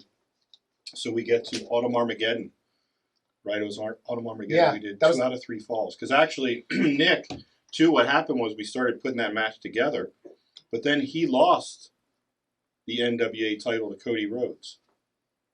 We started talking about it. He lost the NWA, then he won it back. He lost, and he won it back, and then we got together and put this match on, and that's when Autumn Armageddon was put together. 2 out of 3 falls. That was crazy, too, because I didn't expect that to happen. And Dan called me up and was like, hey, Nick wants to challenge you. He wants to offer you a match for the NWA Worlds Heavyweight Championship. And not only is it just, a regular match, it's going to be a 2 out of 3 falls match. And, it just blew my mind because I didn't expect it, to happen again or even that soon. But I'm glad it did because, the fans, a lot of people were just asking for that match. They wanted it to happen, and I just hoped when we had that match that it was going to live up to the hype of the first match because sometimes you can't create that magic the second time or third time. It may not feel the same, but it was great having the opportunity to wrestle for the title again, and I actually got a pinfall when they called us. So, and you bring that up. You bring that up, and that is something that kind of happened. It fell short. Something was off. That match, it just wasn't clicking. I felt the same way. And I don't know if it had to be with it being 2 out of 3 falls, and just that match structure of how it was, or just the fans were. Did you psych yourself out? Maybe did you psych yourself out? Was it because all that happens, and we've all been in. I performed and wrestled and all too, but it definitely it didn't recreate that magic that happened. Yeah, and it's totally a shame that it did. Not that it was a bad match or terrible match, but it definitely gave that organic feel that the first match. Well, Well, real quick, right before we went to the footage of the first match, Dan, you said eventually Nick Aldis called you back, and I made a quick comment. I said, yeah, he smelled money. I want to, clarify that for Nick and for our fans. I'm not talking about a dollar amount. What I meant by he smelled money was he knew that you were a worthy, good opponent that could motivate the crowd and create that emotional attachment, and maybe it was him striving to recreate that in his crafting his lineage as a champion. Like, I want to go. It's very much a Ric Flair, Terry Funk, kind of the old school NWA, Cody Rhodes even. We're going to have these great matches, right? Right, we're going to have great matches, and maybe it was him trying to achieve that brass ring again with you, and then incorporating the 2 out of 3 falls that really kind of made it a little... Yeah, I mean, 2 out of 3 falls is definitely a more difficult match than you expect it to be compared to just wrestling a 1 fall match, and I don't know, man. It's just, it's weird, like, once you have that hype from the first match, like you expect that second match to be better. And not all the time it happens. It doesn't. Like you were saying, it wasn't a bad match. It just didn't live up to the hype of the first match. And I felt that too, like when we came back from it. And I just don't know if it was like just us together that didn't click, or maybe the crowd just wasn't, sometimes, the crowd just falls flat too. So, and that can, be a difference maker too sometimes. Well, let's can we take a look at some of that footage from the Autumn Armageddon event? I'd love to see that clash again.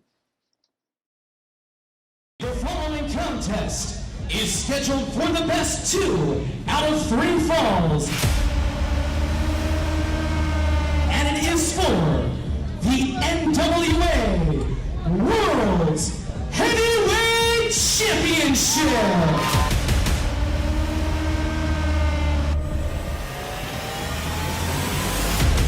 Nick Aldis is on top of the world right now, but that world could be shattered by Brandon Scott. Nick Aldis is a fighting champion, and that is what he is doing tonight, taking on MCW's best in Brandon Scott. Look at the leverage. Shifted his weight. Aldis is on top. Aldis got the first fall. Now Brandon realizes his back is against the wall. He must win this fall or this match is over. Brandon has got to figure out a way to get out of this predicament he is in, courtesy of the NWA World Champion. Oh! Blockbuster! He did it! I can't believe he got it in! Aldis is out! Brandon Scott just pinned the world champion! Oh, that's a title reign end right now. Brandon Scott realizing the golden opportunity he has. Brandon is hitting on all cylinders right now. Could this be Brandon Scott's night? We are tied at 1 fall apiece in this 2 out of 3 falls match. Going for the home run. He connects. He hooked the leg. Nick Aldis with a power bomb. It's right in the center of the ring, Kevin. But if there's anyone that can fight, it's Brandon Scott. The crowd right now is willing Brandon Scott to those ropes. Then he got to look at Nick Aldis, the champion, and now look at the torque. I don't know how much Brandon Scott has left. No, I think he's out. Brandon's out.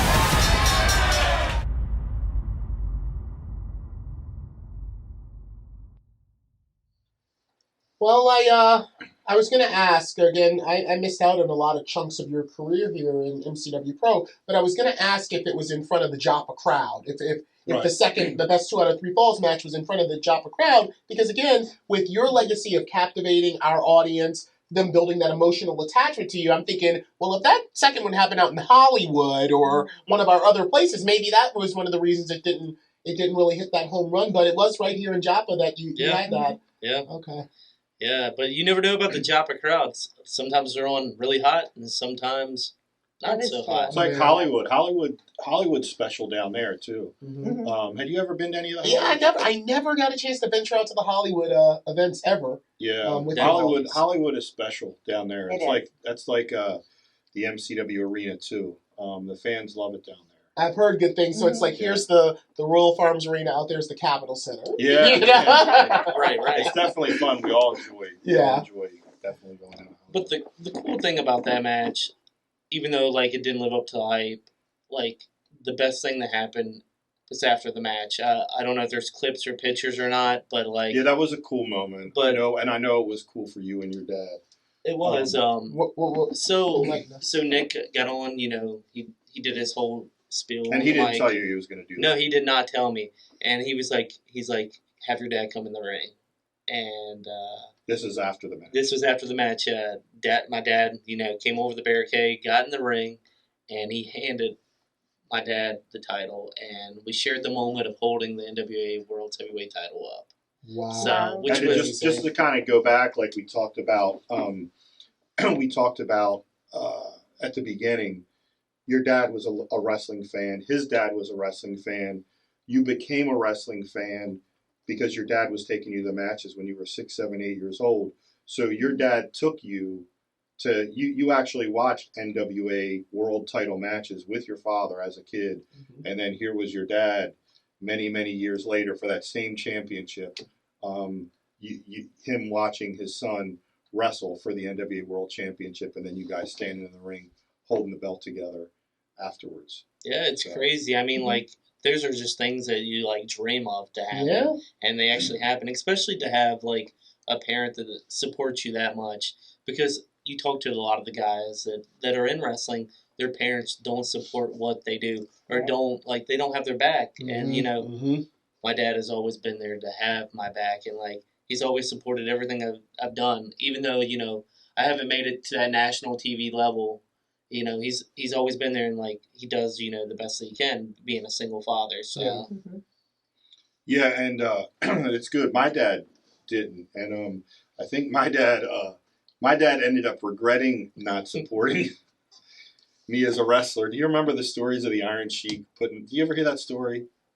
The Christmas party, the Bone Breakers Christmas party. I mean, I was at a lot of those. So the only one with the Iron Sheik. Okay, so I wasn't at that one. Yeah, I don't remember Sheiky being. So the Sheik was there. Of course, he was drinking. Corporal and Punch. This was like, yeah, Sheiky baby. and I told my dad, I told Sheik there because he's like, oh, Danny Bubba, it's your father, and I said, yeah, and I said. Yeah, I said the conversation came up, and he said, he never liked me in wrestling. I said, and he said, oh, he doesn't? And I said, no, this is like the beginning of the night. He said, oh, your father a big jabroni? I said, yeah, Sheik. I said, yeah, he's a big jabroni. He never supported. And fast forward like 2 hours later, he's in the ring doing clubs. Everybody's a lot more drunk at that point. And Sheik, my dad ends up doing the clubs, and he like fake falls down. And Sheik looks over at me, and I'm like, oh my God. And I think like RJ and Shamrock were standing next to me, and I'm like, I knew what he was going to do. And my dad's like on his stomach, and Sheik tweaks the mustache and steps over my father and locked him in the clutch. You never heard the story? No! Oh, bro. Locked him in the clutch and cinched it up. And he's cinched it up, and my dad's screaming. My dad's face is red. He's like, ah! You know what I mean? And we're freaking going bananas. Oh, Giant locked him in, and that's when, he got up. My dad, like, rolls out of the ring, and he's like, that's for your jabroni father. He's stretching. I don't think you ever told me that. Yeah. That's it definitely was before my time. That's 97, so it's like a legendary story. I definitely heard that. The Sheik stretched my father for being a jabroni and not supporting. So you know what? I maybe did hear that, but I didn't tell if I was being ribbed or not. No, it was true story. Yeah, those days. He put it on, man, and he stretched my dad. My dad's face was red. We're all screaming. My dad's like, ah! That's awesome. Those are like the memories that you keep in, like you hold close to your heart in wrestling. For real, like those are just the memories. I wish I was like around back then just to see that. Like to hear the stories, they're great, but to be there to see it would be even better. I'd love for Corporal Punch to make a return to one of that. You stopped making Corporal Punch. I mean, I thought he was at one time, but the Corporal Punch was like these two. Corporal Punch was Southern Comfort. The Corporal, that's secret. Okay, yeah, my bad. The Corporal Punch was my punch that I made for every Christmas party, and if you got Corporal Punch, you were done. 2 glasses, you were done. Yeah. 2 glasses, we would be sleeping in the ring. Yeah. Leaning over and vomiting. Yeah, we had a couple Christmas parties where things kind of got out of hand, so I had to self-ban it. Yeah. I'd love to see it make a return. One year, Jack Adonis or something, his car ended up on cinder blocks, and oh my gosh, and him and Steve, they picked up a couple older drunk guys from the bar. It was the crazy shenanigans. And we'll save that for the blooper reel. Yes, indeed. Yeah. That'll get us kicked off YouTube too, so I'll be talking about that too much. Brandon, I want to ask you about some of these memories. You're talking about making memories and everything. And one of our fans from the MCW Coffee Club, Dan, sent in a question that he'd like to ask you. And he wants to know, how did you feel appearing on WWE TV as an EMT? Oh, it was great just to be seen on national TV. Who wouldn't want the exposure to work, for a company that I've always dreamed of working for, even though it wasn't wrestling, reffing, or whatever it was. I was just a part of that. So I got to be seen on national TV. So the EMT thing, I did that. I've done that many times for WWE. So when you did that, didn't I make a Facebook post like as a joke? Because I make a lot of stupid Facebook posts, but I made something and then like a whole bunch of people believed it, and then like even our fans were. Yeah, so you made the post and I was tagged in it. So I opened up my Facebook after like it was on Raw or pay-per-view. Yeah, it was a pay-per-view. Yeah, and I click on it and it's like Dan tagged me in something. It was like, I just want to congratulate Brandon Scott for working his full nights and weekends to become a doctor, to earn his doctorate degree from like the University of Arizona or whatever dumb college just like that he congratulations, he worked, he hid it from people, and he got his doctor's degree and got hired by WWE as a doctor. So this just obviously tongue in cheek, but you're the promoter, so people are going to take your word as the gospel. Yeah. They're going to think, oh, Dan's reviewing all these fans like, oh my God, so he's like, a doctor. Like 300 people like this. It had so many comments, and like my messenger was blowing up. Congratulations on your doctorate degree. Congratulations for getting hired by WWE to be a doctor. And like I'm messaging him, and like he's like, he had to like go on Facebook and be like, this was just a joke. Calm down, people. Yeah, he's really not a doctor. Like, it's really not a secret that the indie guys are extras. Like, not anymore. Not anymore. Yeah, it shouldn't be a secret. But I remember reading that. Like, those people, they ate it up. Like, they believed like I was working on my doc. I mean, I wish I was, but it didn't happen. No. Just to take back to another to go back about my dad. This is another true story. In '97, when I did the cop thing in the garden, and arrested Steve Austin on Raw, it was '97. My dad was still alive. He died like the next year. But he, like, when I did that, and I was on, again, this is like pre-internet, stuff like that. Monday Night Raw was one of the highest rated shows on TV. I did it, and when I got back the next day, like, my mom called and she was like, man, your father is so upset. He was like ranting. My mom's like, and I had called her like the day when I found out I was doing something. Like, hey, I'm going to be on Raw in a segment. My dad was going nuts. He was like throwing stuff in the house. He said, Dan, he's ruined his life. He's ruined his life. He's impersonating a police officer on television. He's going to go to jail. He was convinced. Oh, bless his heart. He's like, my mom's like, he thinks you're going to go to jail because you impersonate a police officer. He knows his kid isn't a cop. No, he's like, he's not a New York City police officer. He can't do this. And my mom's like, Mom, no. Like, it was part of, like, I didn't like, you know what I mean? She's like, he thinks you, like, went out there and said you were a police officer and you're not. I'm like, no, Mom. To get on TV, you lied, and it was like, I'm a cop, I can do it. You just put the uniform on and breeze through security, stop the catering on the way. Right? Yeah, it's a true story. And I was like, no, Mom. Like, and I'm going, she's like, you sure? He's sure of it. Like, he's calling his attorney. So that, like, he really legit. He really did. He really thought, and he was convinced the next 2 days, you're going to need an attorney. Yeah, just lecturing you. You can't impersonate a police officer. That's funny how your extra role in WWE, your dad kind of was, was like all hot under the collar. Then you pull a rib on him for his extra role in WWE, and everyone blows him up too. It's just so the crazy thing. The first thing I did with WWE was my first ever time there, I did a segment with Roman Reigns. I was a security guard. And, we had, where the security got beat up. And they had the rehearsal before. And they were like, who wants to go over the top rope? And I was kind of just, raised my hand. And Road Dogg's like, you can't go over the top rope. And they made me do it, to show them that I couldn't. I went right over. My shoe flew off and went over the announcer's table. They're like, just make sure, when you're on live TV, you tie your shoes because you don't want to end up, getting sued or anything. Right. So I was nervous. I was like, oh, my gosh, I'm so nervous. And, when I ran out and did this segment with Roman, he went to throw me over the top rope and I got stuck. And, I was like, oh, my gosh. I was, so embarrassed. I thought they were going to hate me for it. But I went over so hard, my face hit the mat. And, they sent the doctor out to check on me. And, they had me do the concussion protocol and everything just to make sure I was all right.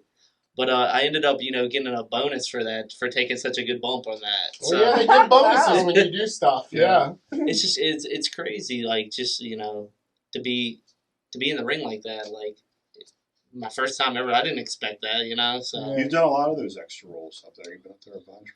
A bunch of times, and I've been lucky, and I've had a few matches on TV. Bo Dallas. That's right. You did a 205 Live match or something? So Bo Dallas was my first match. Mm-hmm. That was on Raw. And the second night was SmackDown in Philly, and it was a dark match against Curt Hawkins. He was actually making his debut back, but it was a dark. And the Prince. It was the Prince deal. Yeah, so Arn Anderson came up to me and was like, hey, I want you to do this dark match. And they gave me a promo to read that was a paragraph and talking about how I was from Philadelphia. And then I love the cheesesteak and the Liberty Bell. And I finally get to wrestle in front of my hometown crowd of Philadelphia, Pennsylvania. So I actually got to have this 7-8 minute match with Curt Hawkins where I actually got to, do stuff and not just, one move and you're done. So essentially Arn Anderson came up to you and he said, you want to work? Yeah. And in so many words, he said, you want to work? Yeah. And he gave you the words, there's your character, here's what's going on. So he's like, do you feel comfortable doing a promo? And I was like, yeah. And honestly, I didn't because it was in front of 15,000 people, but I'm not going to say no. Yeah, of course not. Oh, no, Mr. Anderson, I can't. Not today, I'm not feeling it. The writer would be by to give you, the piece of paper for you to go over your paragraph or whatever it was. So, and then, I just kept getting brought back, and I did the 205 match against Ali, and, that was such a good match, too. I got good praises from that, so. Yeah. You're what they used to call back in the old days. Braun Strowman. You got thrown around by Braun, too. Yeah, Braun Strowman was one, and that was against... was that early on when he was... This was right before WrestleMania, before he was going to wrestle the two comedians from... Saturday Night Live. Yeah. Saturday Night Live. Yeah. And it was actually me and Tahuti that actually trained here at MCW, so... So where was this? This was in DC? So... The 205 match with Ali was in Richmond, which was really cool because that was one of the first times my dad took me to a wrestling show was at the Coliseum. So getting to wrestle there was awesome. And then the Richmond Coliseum. Yep. And then I don't think that's even a thing anymore. I don't think. Yeah. The last time we did they close it down? They were like, "We're going to close it down." WWE ran there, and they were like, "We probably won't be back here anymore." I don't think any wrestling happens in Virginia anymore. The scope. That's right, the Norfolk. Yeah, where we were backstage together, actually. So yeah, you're right. Yeah. And then the match with Braun, that was in Baltimore, which was cool again because I got to wrestle in Baltimore again. So we may have been together at that one. I'm not sure. I remember seeing you back there a couple times, but yeah, a lot of extra work, not just when you were the EMT, but also a couple matches. And didn't I feed you too? Didn't I feed you a line to bury Danny Mays or something one time? Oh yeah, this was actually my first MCW heavyweight title match against Ryan McBride. I was the MCW Rage champion, and I remember Dan was like, because Danny Mays had been saying the whole time, you can't film, blah blah blah blah blah. Yeah, all that stuff. All night long, and the crowd was just kind of irritated by it. They were getting pissed off because he said it every match. It wasn't like I say it one time. He was saying it every match because people kept filming. And, they didn't want you to film. So, Dan was like, I want you to go out there, and I want you to tell Danny Mays. Totally shit on Danny Mays. He did. He had no idea. He had no idea, why I was, I pulled the mic or anything. But, Dan was just go out there and tell him to No, shut the hell up. Shut the hell up. And everyone popped for it, I'm sure. Yeah. And I wanted this filmed on documentary that I'm winning the MCW Heavyweight Championship. So. It's funny because I would always. I see. So stop telling them that. Message and be like, I would always message him and the other ring announcers, tell them to stop filming, because, Rage TV has always been like my little pet project, and, I was always like, no, we don't want them filming. And I think that night, so we were on different pages, and I was telling them, stop announcing that crap. And Tara's hitting them on the headsets going, tell them. Tell them again. So I'm sitting there and I'm going, why won't he stop announcing it? Wow. And I grabbed Brandon and I'm just like, come here. You know what I mean? Go out there. I said, embarrass Danny Mays. Wow. So poor Danny Mays, I'm like, just embarrass him. Make him look like a fool. And it's because, like, she's feeding the line, so poor Danny Mays, he's like, what? Yeah, he's like, left, right. Tell them yeah, they're exactly still filming. They're not listening. Yeah, poor Danny Mays is the brunt of that. Of like, Tara's feeding him on the headset, like, tell him announce it. And I'm telling him to stop announcing it. You know what I mean? So that's funny. And, like, to be honest, like, that match that... But now, we're going to watch it, okay. Hold on, we don't see this often. No, we don't. I said, embarrass him. Right? Look at him. Danny Mays. Poor thing. Like, boo, Danny Mays. He has been telling you people all night that you can't kill. So, as far as I'm concerned, Danny, you can shut the hell up. Tonight, I want documented when I kick Brandon Cross's ass and become the new MCW Heavyweight Champion. That's my boy. It's about time. It's about time. I didn't even know that. That was a miscue on all of our parts. Well, it was a miscue. It makes it even poor better. Danny Mays got the brunt of it. But you know what I think is so special about it is at the beginning of this interview, we talked about Rick Steiner calling the audible to you in the ring, you not knowing what was going on, and a couple other times during your journey in the Indies. At that point, you're at the level where you're pulling the audible on the ring announcer. You're in charge. You're in control. And they're like, what the heck is going on? But it wasn't...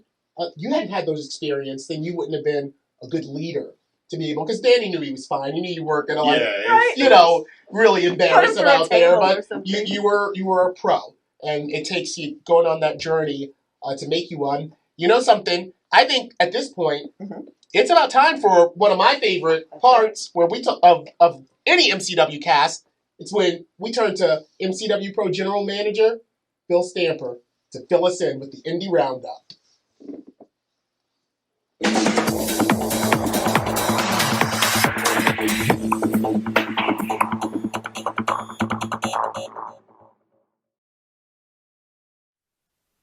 Hey everyone, this is Phil Stamper with another Independent Wrestling Roundup. I'm so happy to see all of you. Unfortunately, I was unable to see people at my last event because my last event was canceled this past weekend due to a COVID-related concern. Fortunately, they were doing screening testing, and unfortunately, they had to cancel due to finding a situation. So, was very fortunate, though, the week before, I was able to connect with a wrestling company's school down in Virginia and do a clinic on promos and personalities in pro wrestling, and that was a lot of fun. I don't get a lot of opportunity to work with a lot of training schools, so that was really cool. And then this coming week, I'm going to be a part of a company called Enterprise Pro. They're doing a live stream to their Facebook page. So brand new opportunity for me. I've never worked with them before, so I'm interested in seeing what that's going to be all about. You can also check out brand new footage over at IWTV. This past Sunday, they aired Heavy Metal Wrestling out of Texas, their Death Bowl, as well as Camp Leapfrog had a new episode of Love Frog. You know, you might see a familiar face. Go check it out, IWTV.live. Brand new episode today over on IWTV of Action Class from New South Pro Wrestling. Paradigm Pro's No Hook 2 on Wednesday. Hardcore Hustle Organization, otherwise known as H2O, on Saturday. And on IWTV this coming Sunday, they have First Wrestling from Minnesota, as well as Violence X Suffering from the New York, New Jersey area, airing on Sunday at IWTV.live. And then over on Fight TV, you can check out brand new episodes of Championship Wrestling from Hollywood and from Ring of Honor. And then on Friday, a brand new promotion, Global Syndicate Wrestling, making their way to Fight.tv. Other live events that are going to be taking place, first on Thursday, WWA 4 returns to Atlanta, Georgia. 127 Pro Wrestling comes to Grimsley, Tennessee. Then on Friday, over in Alabama, we have Pro South Wrestling.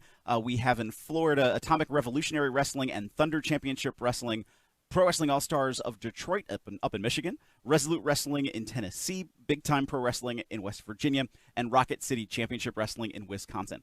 Then on Saturday in Alabama, we have New South Pro Wrestling, 2 events from Victory Championship Wrestling. In Arkansas, Revolutionary Wrestling Entertainment, California, Fist Combat, Denver, Colorado, Rocky Mountain Pro. In Florida, we have Gangrel's Wrestling Asylum. Yes, that Gangrel. And Grind Time Wrestling.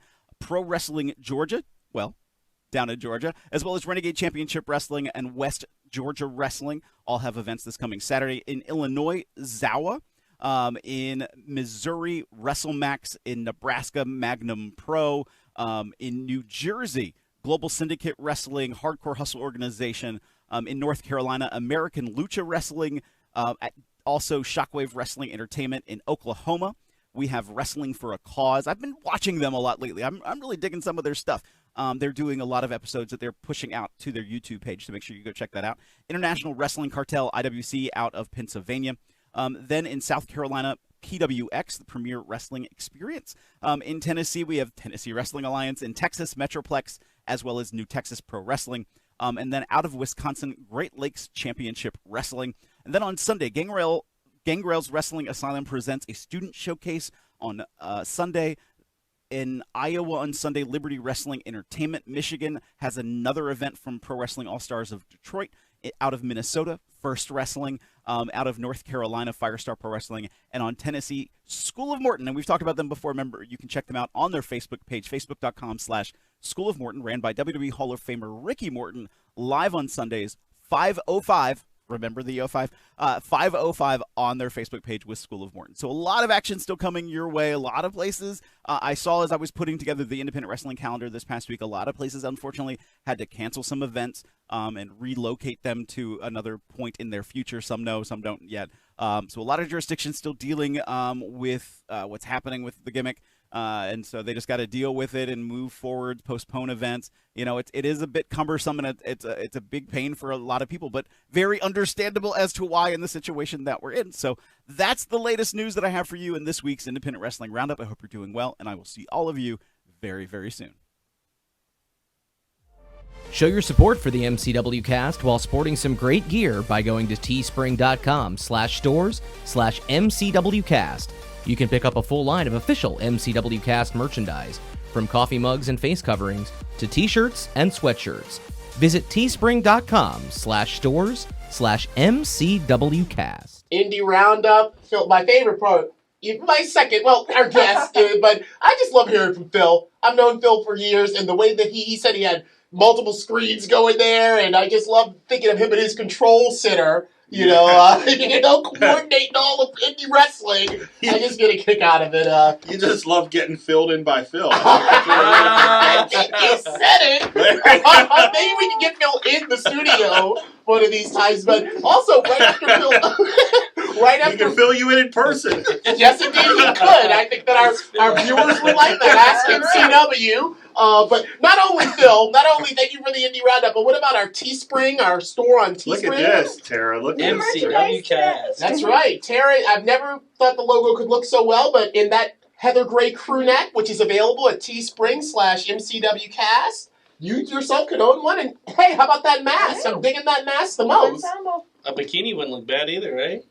Well, the Devious Doc and Al Albert are here, so I don't think Tara needs to do that. But also, Vince, we got the hoodie. I'm rocking the hoodie. I know that the good Dr. D, got himself a hoodie. And man, Dr. D is hooked up. From MCW Cast from head to toe. Absolutely. And there ain't nothing wrong with that. Thank you, Doctor. He's definitely a big supporter of just the community. Everything, man. Yeah. Everybody. Yeah, he's one of those true blue fans, not just indie wrestling, but MCW. We were talking about him last week. That Greg and Charles Donaghy, all of them guys, man. They're Bobby. Absolutely. Yeah. Bobby. They're our family. Huh? You know, they're our extended family. I love me some Bobby. Yeah, where's he been? I haven't seen him. Well, where is everybody? I mean, but like, he's not posting on social media. It's kind of sad. Yeah, you do. Well, you know what the thing is social media, I feel like, has gotten a new level of toxicity because of a lot of other things that are going on. And some people... Politics and everything. Yeah.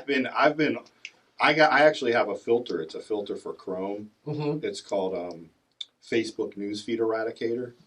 So a lot of times, I don't even see what's going on social media. I'll get on and post, but you lose your feed. You don't have your wall. Right.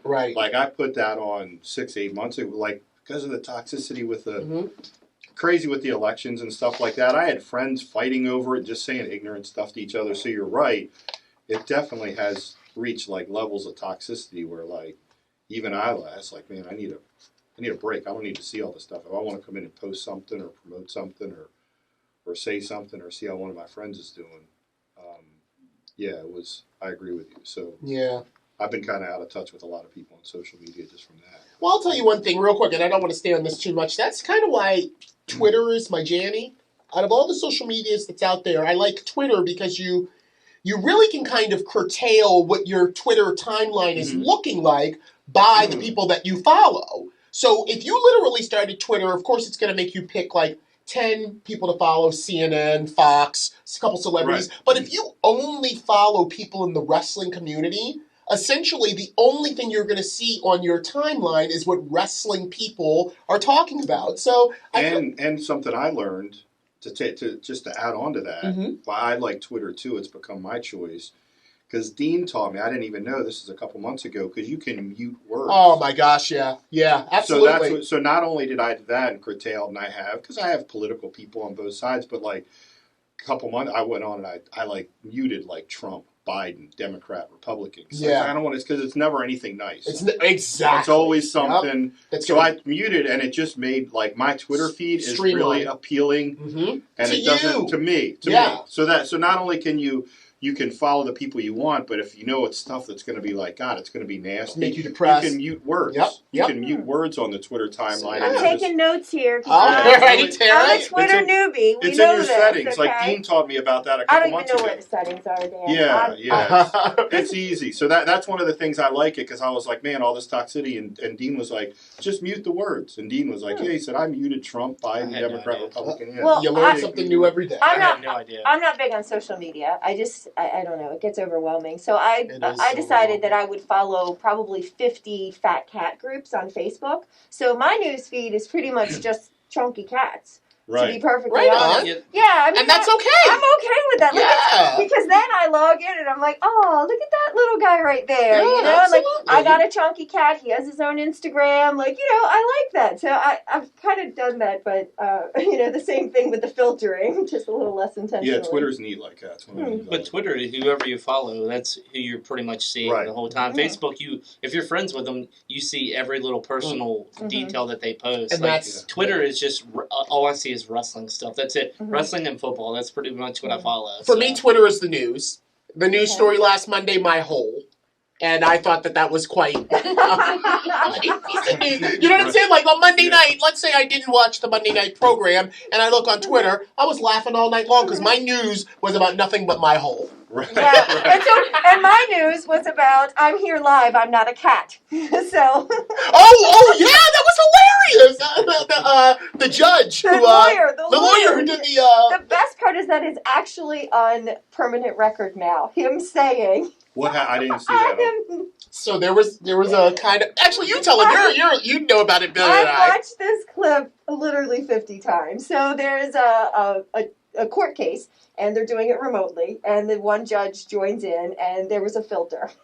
And so he's a cat, but not just any cat. It's a cat that was like embedded in the video chat on a 10-year-old Dell computer. Okay, like you can't even go get this filter anymore. Dude, it's so funny, Dan. So the judge, the lawyer is a cat, and the best part is The judge is trying to be so diplomatic. He's like, I believe you might have a filter on. Yeah. So this filter was set up in a way that the eyes moved. So he's like, yes, I know. And you can see the lawyer's eyes, but he's a cathead. And you can see his eyes moving. And then he goes, well, I'm prepared to go forward with this. I'm here live. I am not a cat. There's already T-shirts out that says, I am not a cat. It's got that filter of the cat. It's kind of bizarre because this guy clearly doesn't realize how to take the filter off. Right. And his eyes are going back and forth, and he's like, I really don't know what I'm doing here. But I haven't seen that. I can't believe I didn't see that. It's the best. And I'm in 50 Zoom meetings a week for work, so like I want to be a cat in next week's meetings. Like I'm determined to get this filter. One of the late night shows like Colbert or Seth Meyers did a quick little clip of it, and I watched that. But do we have any, speaking of interacting, we are one of the most interactive podcasts out there. Do we have any Ask MCW? Did we get any? Well, we hit those already. We had the fan questions. Oh, that's right, for Brandon. Yeah, for our subscribers. But earlier. But I did want to say that some of the comments from last week's episode, we had a lot of people requesting that you bring back the Fire Exits T-shirt to the merchandise store. So that was we probably still have some lying around in, a box somewhere. Right. We had a ton of those bad boys. But there was demand for that. Multiple comments. How about that? That was for our viewers who were watching on Facebook, actually. There were multiple people who commented that they would like you to bring that shirt back, Larry. So, you know what? Here's a lesson. And we're going to take this right to the Bruiser Buddy. When something's out and it's being offered to you, strike while the iron's hot. Don't wait, because you know what? I don't know about any more Fire Exit shirts besides the one that I have. But at the time when they were on sale, okay. Who has the artwork for that? Probably Jeff. Probably Jeff. Jeff did that. Yeah, I think so. Yeah, so. Yeah. Well, maybe we can. Maybe I can check with Jeff and see if we have. Well, I mean, since our fans asked MCW, so. And Tara, of course, on her laptop has to pull this up that we're just talking about. Is that it with the guy with the cat? It's a surprised cat face, like. Oh my God! It really is a cat face. That's it. Oh my God! See, that's all the news that I need. Like that popped up on probably 50 times for me. But yeah, it's an official. That's ridiculous. I know, right? Wow. Look at he's trying. It's so bizarre. The world we live in is so bizarre. The other people on really the Zoom call are That's the most ridiculous thing. Wow. We're doing a podcast here. They're completely no-selling it, though. That's the best part. Like, they're just like, I believe it's a filter. You know? Yeah. It's amazing. That's the most ridiculous thing I've ever seen. Well, look, I mean, we talked with Brandon. We laughed a little. We got the indie roundup. Phil filled us in. Mm-hmm. We want to take it on home now. Do we want to take episode 5 on home? Take it home. I think so, too. Hey.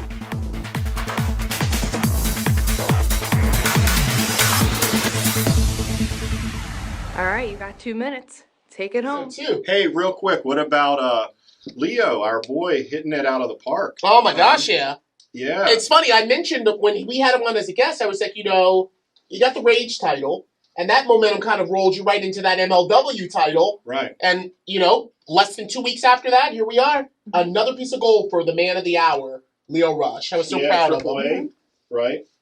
Are they doing, I guess, MLW and AAA? Are they working together, I guess, doing... So, I actually saw some people... I watched this match. It was streamed on YouTube for MLW, and I watched the match, and a few of the folks were saying that they believe that he actually fused those titles.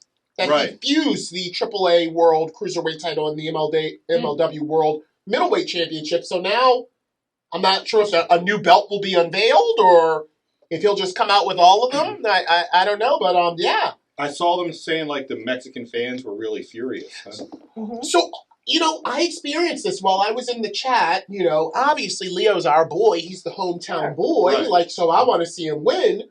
But I really was so ignorant to the fact that there were a lot of Latin American fans that were looking at his opponent, Laredo Kid, as, come on, viva la raza, Right. And Leo actually kind of played the heel. He was very vicious and very kind of like, not like, come on, everybody, but more like, I got this. This ain't nothing, which is kind of the persona he's had for MLW. And yeah, a lot of Latin American fans were just furious that instead of Laredo Kid winning the MLW middleweight title and fusing that with AAA. It was the other way around, and kind of USA took their belt. Yeah, some of the comments I've read, like, they were vicious. Like, it's just crazy how, like, people just, like, they sit behind a keyboard and just type whatever they want to type. And then, like, you read these comments and you're like, why are they saying stuff like this? It just doesn't make any sense, man. Well, it could be, too, kind of the persona that Leo's kind of got himself, reputation on the internet with internet fans. He's a little heat seeker. Yeah, absolutely, and if MLW's Curt, so I'm sure Curt is very aware of the way that people think of Leo and his persona out there. So it does add up. It was just crazy to me to be put in the position of like, because I love him so much, I wasn't even cognizant of like, oh, people are going to be mad about this. And then I'm like, oh yeah, he is kind of a cocky bad guy, and he did just take the belt from this guy, so of course they were. So, and it's a AAA title, you know, so, like, people look at that and be like, why does he have it? Right. Why does he have it, you know? Like, so. Yeah. It's just crazy, like, what people think. Indeed. What else is going on while we wrap this episode 5 up that we can take it on home with? Well, we've got the Iron match coming up. Well, actually, we talked about that. That's actually we really did talk creative. about the... But what's really created, it's kind of continued to evolve, right? They got Pro Wrestling Illustrated is sponsoring it. Now they got a T-shirt. Yeah, they have a T-shirt, and all the proceeds are going to a very worthy, well, half the $15. So I'm guessing it's a $30 T-shirt. $15 are going to go to a charity of their choice. I can look it up real quick. But yeah, this is exciting. This is an exciting time, especially to tie it back to you. Your first match against a woman, but you were under a mask because that may have been a little taboo, to be having that in, when was that? 2006, 7? Yeah, that would have been a little taboo, know.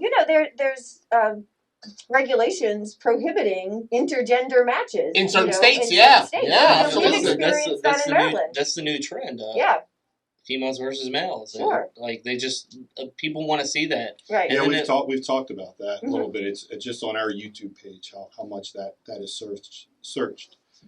Intergender wrestling or intergender match on our MCW YouTube page.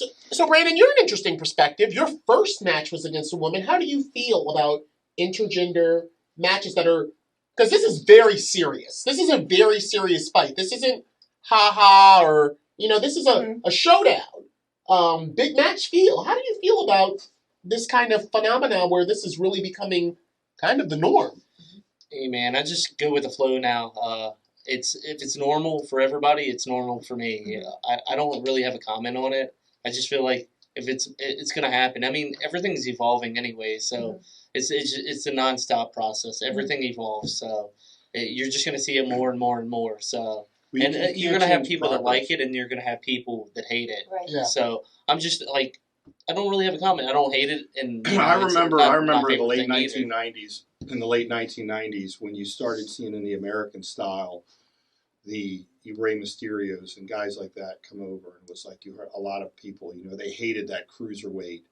Seeing that, they wanted, the way wrestling was, and it had been, just usually big guys, and people hated, this is so crap. You know what I mean? So it used to be. Now, like wrestling just evolves, and you have to change with the time. It's a different form of entertainment.